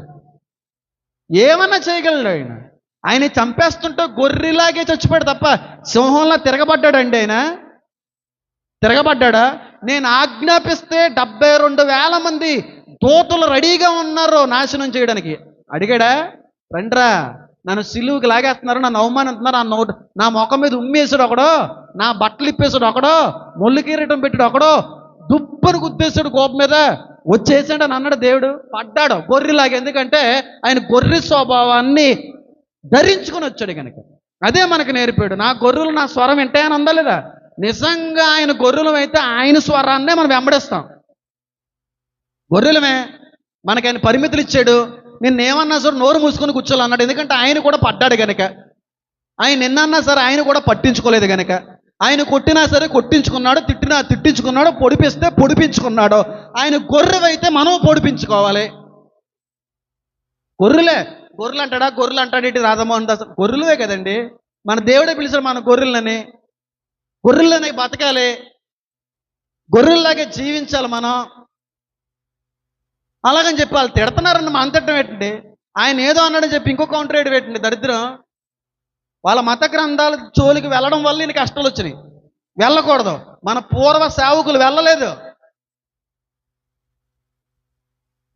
వెళ్ళబట్టినా మన దాంట్లో ఎదో లోతు ఇచ్చేసాడు, నోవా చేశాడు. మరి అమ్మగారేమో ఆ వ్యభిచారి ఎవరితోనో పడుకుంది. ఇన్ని మాటలు బైబిల్ గ్రంథంలో ఉన్న బలమైన భక్తులు పడవలసిన అవసరం ఎందుకు వచ్చింది తెలుసా? మన వల్లే. మనమే తిట్టిస్తున్నాం ఈ భక్తుల్ని. ఈ పరిశుద్ధుల్ని తిట్టించేది మనమే.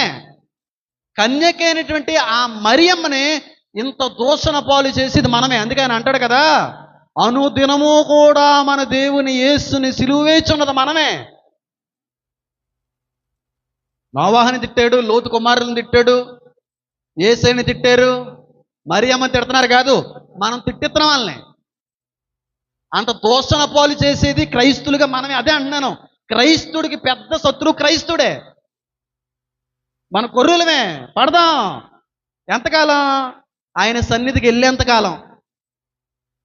అప్పుడు గొర్రెలు మేకలు కూడా విభజించబడతాయి. ఏ గోత్రపు సింహం దగ్గర సింహపు బిడ్డల్లాగా ఉంటామో ఆ రోజున చూస్తారు వాళ్ళు. అంతేగాని తిడితే ఊరుకుంటామా, కొడితే ఊరుకుంటామా, వెళ్ళిపోతాం, కేసులు పెడతాం, మేము వచ్చేస్తాం అంటే కాదమ్మా. నిజమైన క్రైస్తవ్యం శ్రమల్ని అనుభవించాలి, దోషణలను అనుభవించాలి, ద్వేషాన్ని భరించాలి. చంపేస్తే ఓ మాట చెప్పనా, చచ్చిపోవాలి. ఎందుకంటే ముందు రోజుల్లో జరిగేది అదే. క్రైస్తవులకి ఇక రోజులు లేవు. ఇదేం చూశారండి, రాబోయే రోజుల్లో క్రైస్తవుని అని చెప్పుకుంటే చంపే రోజులు కూడా రాబోతున్నాయి. అక్కడ నువ్వన్నీ కూడా తప్పిపోయి వద్దు బాబు ఇదేం దేవుడు వదిలేస్తాయేమో, అప్పుడు కనబడుతుంది. అందుకే మొదటి వారు ఆఖరి వారు అయిపోతారు, ఆఖరి వారు మొదటి వారు అగుదురు. అప్పుడు నిలబడాలి. చింతపోడు ఇవన్నీ కూడా తరిబీదిగా భావించు.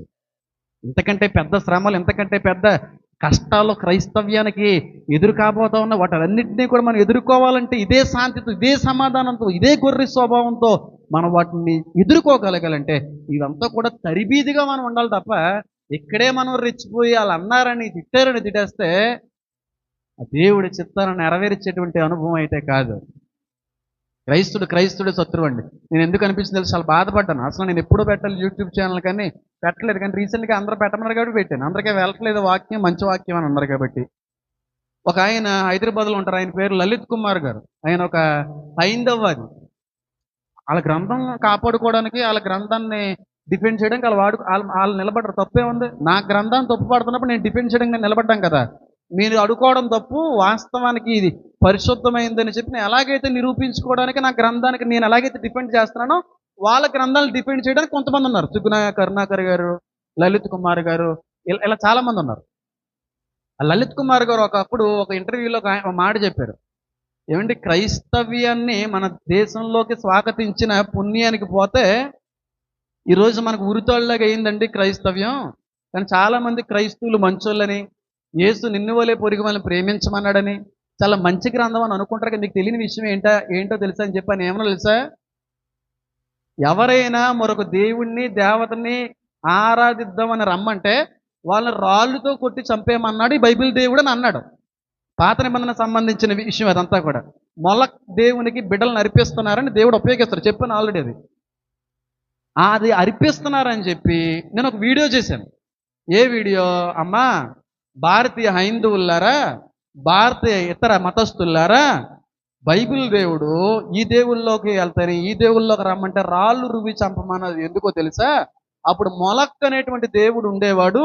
ఆ దేవుడికి చిన్న చిన్న పసిపిల్లల్ని బలిచ్చేసేవారు. అలా పసిపిల్లల్ని బలి ఇవ్వడానికి వాళ్ళు మిమ్మల్ని పురుగొలుపుతున్నారు కనుక అలాంటి వాళ్ళు ఎవరైనా వస్తే కొట్టి చంపండి అని దేవుడు వాళ్ళ గురించి అన్నాడు.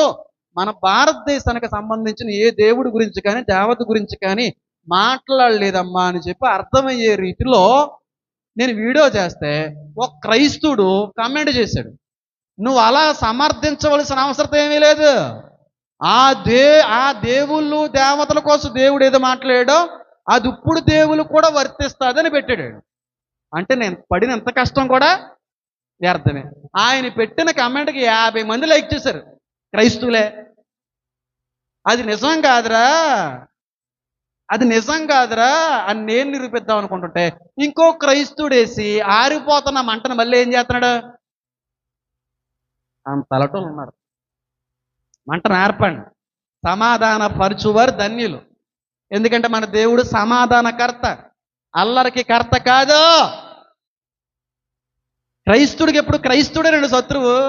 నేను గమనించిన విషయం అది. నేను గమనించిన విషయం అది. చాలా బాధపడ్డాను నేను. వాళ్ళ మత గ్రంథాలు జోలికి వెళ్ళడం వల్లే ఇన్ని కష్టాలు వస్తున్నాయి. వాళ్ళ దగ్గరికి మీరు వెళ్ళకండి, మన దగ్గరికి వాళ్ళు రారు. నేను యూట్యూబ్ని వేదికగా ఉపయోగించుకుంటూ వాళ్ళ దేవతల్ని, వాళ్ళ దేవుల్ని, వాళ్ళ మత గ్రంథాలని తప్పు పట్టేటువంటి వారు ఉన్నారు కొంతమంది. మీరందరూ ఒక 6 నెలల్లో వాళ్ళ గురించి వీడియోలు చేయడం మానండి. వాళ్ళు చేయడం మానేస్తారు. వాళ్ళకి కంటెంట్ ఇచ్చిన వాళ్ళు అవుతున్నాం మనం. మీరు మానేస్తే ఏ కంటెంట్ ఉంటుంది? ఏం చేయడానికి ఏముంటుంది? మీరు ఒక బురద మాట మాట్లాడితే వాళ్ళు 2 బురద మాటలు మాట్లాడతారు. అంతే కదా. క్రైస్తవుడికి పెద్ద శత్రువు ఎవరో తెలుసా? చెప్పండి. క్రైస్తవుడే. పూర్వ సేవకుల్లో లేనటువంటి ఒక చెడ్డ అనుభవం మనం తెచ్చిపెట్టుకున్నాం. క్రైస్తులో చాలామంది ఆ దేవుడు ఏటో ఆ దేవుడు, ఆ బైబిల్ ఏటో ఆ బైబిల్, ఆరాధన ఏటో అది అన్నట్టుగా చూసుకుని వెళ్ళిపోయే వాళ్ళే చాలామంది. కానీ 100లో 20% మంది ఇతరులను గెలికే వాళ్ళు ఉన్నారు. ఇప్పుడు వాళ్ళని గెలుకుతున్నాన్ని బట్టి మిమ్మల్ని ఇబ్బంది పెడతారా? ఆ బురద మిగతా క్రైస్తవ్యం అంతటి మీదకి కూడా వెళ్తుందా? అబద్ధ ప్రవచనాలు చెప్పేవాళ్ళు ఒకరు, అద్భుత కార్యాలు చేస్తున్నామని చెప్పి అబద్ధ కార్యాలు చేసేవాళ్ళు ఒకరు. చేసేది ఒకడే, కానీ ఆ మచ్చ క్రైస్తవం అంతటి మీదకి వస్తుంది. ఈ క్రైస్తువుల్లో 100 మందిలో ఇతర దేవుల్ని, ఇతర దేవతలను తిట్టేవారు. ఆ తిట్టేది ఆయనకి మాత్రమే మళ్ళీ తిరిగి రావట్లేదు. క్రైస్తవులు అందరూ కూడా మా దేవుళ్ళని, దేవతలు తిడుతున్నారనే మచ్చ తెచ్చిపెట్టుకున్నాం మనం. అంటే ఒక క్రైస్తవుడి మీదకి సమస్యని, శ్రమని, ఇబ్బందిని తెచ్చిపెట్టేవాడిగా ఉన్నాడు. ఇంకా బాగా అర్థంలో చెప్తాను చూడండి. ఒక క్రైస్తవుడు ఇంకొక క్రైస్తవుడికి ఎలాగ శత్రువు అని అంటాను చెప్పమంటారా? ఇప్పుడు తేనె పట్టు ఉందండి చెట్టుకి. తేనె పట్టు మీదకి ఎవడన్నా ఒక ఇద్దరు రాయి ఇసిరేశారు అనుకోండి, ఆ తేనెటీగలో ఇసిరినోడిని మాత్రమే కరవు, ఆ పక్కన ఉన్నవన్నీ కూడా కరిసేస్తాయి. దీన్ని బట్టి మీకు అర్థం అవ్వాల్సిన విషయం ఏంటి తెలుసా? ఏ క్రైస్తువులు అని చెప్పి అనబడుతున్నారో, ఏ క్రైస్తువులు అయితే ఇతరులను ఇబ్బంది పెడుతూ ఇతర దేవుల్ని, దేవతలను దూషిస్తున్నారో, తిరిగి మీ మీదకే రాదా శ్రమ? అన్యం పుణ్యం తెలియనటువంటి నిజమైనటువంటి సువార్త జరిగించేటువంటి వారికి కూడా లేనిపోని కష్టాలు తెచ్చిపెట్టేటువంటిది ఈ రాళ్ళు ఇసిరేటువంటి క్రైస్తవులే. మిమ్మల్ని ఒక్కరిని ఇబ్బంది పెడితే వేరే విషయం, అక్కడతో పోద్ది. కానీ మీ వల్ల ఏమీ పట్టించుకొని ఎవ్వరి జోలికి వెళ్ళని ఆత్మల పట్ల భారంతో మాత్రమే సువార్త ప్రకటిస్తున్న వ్యక్తులు కూడా బలైపోతారు. అంటే రాయి ఇసిరిన మీ వల్లే. అంటే క్రైస్తుడికి ఇంకొక క్రైస్తుడే శత్రు. క్రైస్తుడికి ఇంకొక క్రైస్తుడు శత్రువు అండి. నేను మాట చెప్తున్నాను చూడండి. నేను పుట్టి ఎరిగి సేవలో ఒక రాక ముందు వరకు కూడా ఒక్కడు కూడా మా అమ్మని కానీ మా నాన్న కానీ అన్నది లేదు. నిజం చెప్తున్నాను. నేను కొంచెం స్పీడ్గానే తిరిగినోడిని, నేను కేసుల్లో ఉన్నవాడిని, నేను కొట్లాట్లలో తిరిగినోడిని. నాకు కూడా చాలామంది ఉన్నారు, ఎన్ని చెప్పాలనుకోవట్లే, అన్నీ తిరిగినోడినే.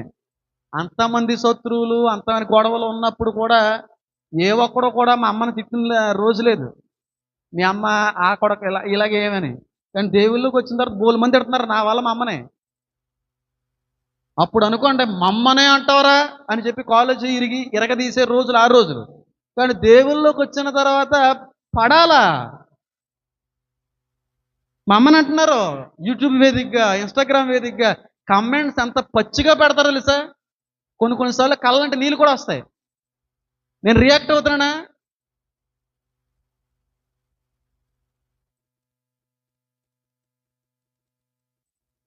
లేఖనాల్లో స్పష్టమైన రీతిలో తెలియపరుస్తున్నాయి. నా నిమిత్తం మీరు దూషించబడుదురు, ద్వేషించబడుదురు, మిమ్మల్ని నా నిమిత్తం చంపుతారు. అప్పుడు మీరు గొర్రె వలె ఉండిపోండి. తిరగబడకూడదు. నా మాటలు తప్పుగానే ఉండొచ్చు, కానీ దేవుడు తిరగబడమనలేదండి, చంపే చూపించమన్నాడు. ఆ శ్రమల్ని మనం ఎదుర్కోవాలన్నాడు, భరించాలన్నాడు. ఇంతకు మించిన ఇబ్బందులు ముందు రోజుల్లో వస్తాయి. భరించాలి. ఇంకొక విషయం క్రైస్తవ్య లోకానికి చెప్పవలసిన విషయం ఏంటో తెలుసా? రాధా మనోహర దాస్ గారు మా అమ్మగారు అన్న మాట దగ్గర నుంచి నాకు నిద్ర పట్టలేదు. ఆ మాట అన్నారని కాదు, గొర్రెలు అని అన్న మాట నాకు నిద్ర పట్టనివ్వలేదు. గొర్రెలు అని అంటున్నారు కానీ ఆ గొర్రెలుగా ఎవరి కోసం మారేమో తెలుసా? మా దేవుడి కోసమే. మాకు పరిమితులు హద్దులు పెట్టేశాడు సార్ మా దేవుడు అనం మేము ఎవరిని. ఒకవేళ అంటాలు గొర్రెలు కాదు, మేకలు, రాబందులు, నక్కలు. నిజమైనటువంటి గొర్రెలాగా మెడ మీద కత్తి పడితే నోరు మూసుకునే కూర్చుంటారు. గొర్రెలు గొర్రెలుగానే ఉండాలి. గొర్రెలుగానే శ్రమలు భరించవలసిన అవసరత కూడా చెప్పండి ఉంది ఉంది ఉంది. అందులో ఏ విధమైన సందేహం కూడా లేనే లేదు. భరించం మేము ఎక్కడ పడతాం? మాకు రాజ్యాంగం స్వేచ్ఛ ఇచ్చింది, రాజ్యాంగం మాకు అది ఇచ్చింది కాదు. మన బైబిల్ ప్రామాణికమైనది. బైబిల్ మనకి ఏం చెప్పింది అది కావాలి. రాజ్యాంగానికి మించి ఎక్కువ ప్రేమించే గ్రంథం మన బైబిల్. రాజ్యాంగాన్ని ప్రేమిస్తాం, అవన్నీ కూడా మనం గౌరవిస్తాం, కాదని అంటలేదు. దానన్నిటికంటే ముందు మనకి దేవుడి మాటే. దేవుడి మాట తర్వాతే ఏదైనా సరే మన వాళ్ళని గెలకడం మానేస్తే ఏం ఉండదు. గెలికి మనతో పాటు ఇతరులను కూడా ఇబ్బంది పెట్టేవారిగా మనం మాత్రం ఉండకూడదని ఆ దేవుడు కోరుకుంటున్నాడు. ఇస్సాకు తండ్రి మాట కొరకు ప్రాణం పెట్టి అంత ప్రేమ చూపాడు. దేవుడు కూడా ఒకే మాట అన్నాడు, నన్ను నా నిమిత్తం చంపుతారు అని అన్నారు. నీకు అదే విధేయత దేవుడి మీద నీ తండ్రి మీద ఉన్న పక్షాన చచ్చిపోవాలని అంటాను. క్రైస్తువులు అందరూ కూడా ఒక మాట చెప్పినాను చూడండి, ఇది ఎప్పటికైనా సరే జరుగుతుంది, నా మాట గుర్తుకు రావాలని కోరుకుంటున్నాను కూడా. ప్రస్తుతం భారతదేశంలోనే కాదు మిగతా దేశాల్లో కూడా ఏ రెండు మతాలైతే పెద్ద శత్రువులుగా ముందుకు వెళ్తాయో పేర్లు చెప్పాలనుకోవట్లేదు. భారతదేశంలో అయితే వాళ్ళిద్దరు బద్ధ శత్రువులు. ఆ ఇద్దరు బద్ధ శత్రువులే కలిసి మనల్ని ఇబ్బంది పెట్టే రోజులు వస్తుంది. వాళ్ళు ఇప్పుడు ప్రస్తుతం అయితే భద్ర శత్రువులే ఈ రెండు మతాలకే సంబంధించిన వాళ్ళు. కానీ ఇదే రెండు మతాలకే సంబంధించిన వాళ్ళు ఒకటవుతున్నారు. ఇద్దరు కలిసి క్రైస్తువుల మీదకి రాబోతున్నారు. ఇది మాత్రం గుర్తుపెట్టుకోండి. అపవిత్రమైన కలయిక, హేరోదు పిలాతు యొక్క కలయిక క్రీస్తు శిలువ విషయంలో ఎలాగైతే నెరవేరిందో భారతదేశంలో కూడా రెండు భద్రశత్రులు కలిసి క్రైస్తవ్యం మీదకి ముందు రోజుల్లో రాబోచున్నారు. అది మాత్రం జరుగుతుంది నిస్సందేహంగా. గొర్రెలమే మనమందరం కూడా ఆయన మేపు గొర్రెలము. గొర్రెల కాపరి యొక్క స్వరం మాత్రమే ఆ గొర్రెలు వింటాయి. నా గొర్రెలు నా స్వరం వింటాయి. నిజంగా రాధా మనోహర్ దాస్ గారు అన్నారని కాదు, కానీ దేవుడు నిన్ను నన్ను నా గొర్రెలు అన్నాడు. నిజంగా ఆయన గొర్రెవైతే ఆయన చెప్పిన మాట మాత్రమే వినండి. రెచ్చగొట్టకండి, నశించుకోవారి దగ్గరికి మాత్రమే వెళ్ళండి. ఏ మత గ్రంథము ఏ దేవుడి దగ్గరికి వెళ్ళకండి. మీ పని మీరు చేసుకుంటే చాలా బాగుంటుంది. మేము తేనె పొట్టు మీద రాళ్ళు ఇస్తుంటామంటే ఆ తేనెటీగలు నిన్నే కాదు అన్యం పుణ్యం తెలియని వారిని కూడా వచ్చి ఇబ్బంది పెడతాయి. దానికి మూలం మనం అవ్వకూడదనే కోరుకుంటున్నాను. అపవాది క్రైస్తవుల మధ్యన విరోధం పెట్టేశాడు. క్రైస్తవు మీదకి శత్రువుగా మార్చేస్తున్నాడు. ఒక పాస్టర్ మీద ఇంకో పాస్టర్ని తిట్టుకోవడం, ఒక చర్చి మీద ఇంకొక చర్చి గారి పాస్టర్ని తిట్టడం, ఒక డినామినేషన్ మరొక డినామినేషన్ పేరు పెట్టడం, పేర్లు పొద్దులు పెట్టడం, ఇవన్నీ మానేసుకుంటే చాలా బాగుంటుంది. దాంతోపాటుగా హైందువుల జోలికి, హైందవ గ్రంథాలు, హైందువుల మతాల జోలికి వెళ్ళడం కూడా మానేసుకుంటే చాలా బాగుంటుందని అంటాను. కానీ దేవుడి ఏర్పాటు, చిత్తం, ప్రవచనం నెరవేరే దినం నెరవేరుతుంది. కానీ కోరి కష్టాలు తెచ్చుకోవడంలో మన పాత్ర చాలా ఉందని నేను అంటాను.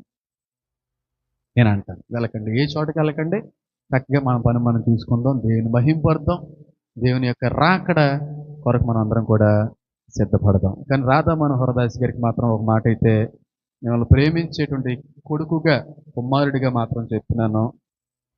ఈ మాటను బట్టి నన్ను మీరు ఎటకారం ఆడొచ్చు, తిట్టుకోవచ్చు, నవ్వుకోవచ్చు, హేళన కూడా చేయొచ్చు. కానీ రాధా మనోహర్ దాస్ గారు ఒక రోజైతే రాబోతా ఉంది. ఆ రోజున గుండెలు బాదుకుని ఏడ్చినా సరే తప్పించేటువంటి నాథుడు మాత్రం రాడు, రాలేడు, రానియ్యడు. ఈరోజు మిమ్మల్ని ప్రేమించే ఒక కొడుకుగా చెప్పే విషయం ఏంటి తెలుసా? నా దేవుని తిట్టొద్దు అని అనట్లేదు, కానీ నా దేవుని తెలుసుకోవడం వల్ల వచ్చేటువంటి లాభం ఎంతైనా సరే ఉంది. ఇప్పుడు కాళ్ళు చేతులు అన్నీ పనిచేస్తున్నాయి కాబట్టి బాగానే ఉంటుంది సార్. ఏదో ఒక రోజున మరణం ఎదురవుతుంది. మరణం అనేటువంటిది ఎదురైన తర్వాతే తెలుస్తుంది అసలు సత్యం అనేటువంటిది. ఎందుకంటే 4 సార్లు నేను సూసైడ్ అటెంప్ట్ చేసి వచ్చిన వ్యక్తిని, 5 సార్లు యాక్సిడెంట్లో చచ్చిపోయి బతికి వచ్చిన వ్యక్తిని, అనేక సార్లు చావు బ్రతుకుల మధ్యన కొట్టాడి మరణాన్ని దగ్గర నుంచి చూసి వచ్చిన వ్యక్తిని చెప్పే విషయం ఏంటో తెలుసా? మరణం బహుభయంకరమైనది, నరకం బహుభయంకరమైనది. కానీ చాలామందికి తెలియని విషయం, మీరు నా యేసుని ఎన్ని మాటలు అంటున్నారో, ఎన్ని తిడుతున్నారో, ఎంతగా దూషిస్తున్నారో తెలియదు, కానీ నాకంటే ఎక్కువగా అయితే మాత్రం ఏ ఒక్కడో నా యేసుని తిట్టుండరు. అంత పచ్చి బూతులు తిట్టాను నా దేవుణ్ణి. నేను తిట్టినన్ని బూతుల్ని యేసయ్యని ఎవ్వరూ తిట్టుండడు. అయినా సరే ఇంకా ప్రేమిస్తున్నాడు నా దేవుడు. అది నా దేవునిలో ఉన్న గొప్పతనం. ఆయన ప్రేమకి అవధులు లేదు సార్. మీరేం తిట్టారు సార్ నా దేవుడిని? చక్కమొక్కల దేవుడు, శవాల దేవుడు, మేకులు పీక్కోలేని దేవుడు, వ్యభిచారికి పుట్టిన దేవుడు. మీరు అన్న మాటలో అసలు మ్యాటరే కాదు. నేను ఎంత దారుణంగా తిట్టానో తెలుసు. నన్ను వాడుకున్నాడు దేవుడు, నన్ను క్షమించాడు, నన్ను ప్రేమించిన దేవుడు. మరణం ఎదురైన తర్వాత తెలిసింది, ఒక సేవకుడు కుటుంబంలో పుట్టి దేవుడికి ఎంత దూరంగా బతికాను. నేను ఇప్పుడు దేవుని యొక్క ప్రేమ, దేవుని యొక్క కృప ఎరిగిన వ్యక్తిగా చెప్తున్నాను. మీ మత గ్రంథాలు కూడా తెలియపరుస్తున్నటువంటి విషయం ఏంటి తెలుసా? నరకం ఉండడం అనేది ఎంత నిజమో, పరలోకం ఉండడం అనేది కూడా అంతే నిజము, తీర్పు ఉండడం అనేది కూడా అంతే నిజం. మీ మేలు కోరి చెప్తున్నాను. నా చేతులు జోడించి బతిమాలుకుంటున్నాను. నా దేవుడు నిజదేవుడు, నిజదేవుడు, నిజదేవుడు. అందులో సందేహం లేదు. నేను ఒక రోజు అయితే వస్తుంది, ఆ రోజున మీరు బాధపడ్డారని చెప్పి, బాధపడాలని చెప్పి నేనైతే కోరుకోవట్లేదు. ఎంతమంది ప్రాణాలను విడిచిపెట్టి, ఎంతమంది ప్రాణత్యాగం చేసి, ఎంతమంది కుటుంబాలని, ప్రేమల్ని, ఆశల్ని చంపుకుని దేవుని కొరకు వాడబడేది ఒకటేనండి, మీ అందరూ కూడా రక్షించబడాలని చెప్పి. గొర్రెలమే సార్, గొర్రెలమే. గ్రహం స్టెయిన్స్ గారిని చంపేస్తే భారతదేశంలో ఉన్న కొంతమంది భారీ గారు అన్న మాట తెలుసా? నా దేవుని ప్రేమను ఎప్పటికైనా ఆ మతోన్మాదులు తెలుసుకుంటారని అన్నారు తప్ప వాళ్ళని జైల్లోకి లాగండి, కేసులు పెట్టండి అని అనలేదండి. గ్రహం స్టెయిన్స్ని నిర్దాక్షిణ్యంగా కాల్చి చంపేశారు. భారీ గారు ఒక క్రైస్తవురాలు. గొర్రెలం కాబట్టే కదా వదిలేయండి అంది. నిజంగా మేము నక్కలము, తోడేలం అయితే ఊరుకుంటామా? అది గొర్రె ప్రేమ. ఆ ప్రేమ నేర్పింది మా యేసు ప్రేమ. యేసు ప్రేమ లేఖనాల్లో తెలియపరుస్తున్నాయి.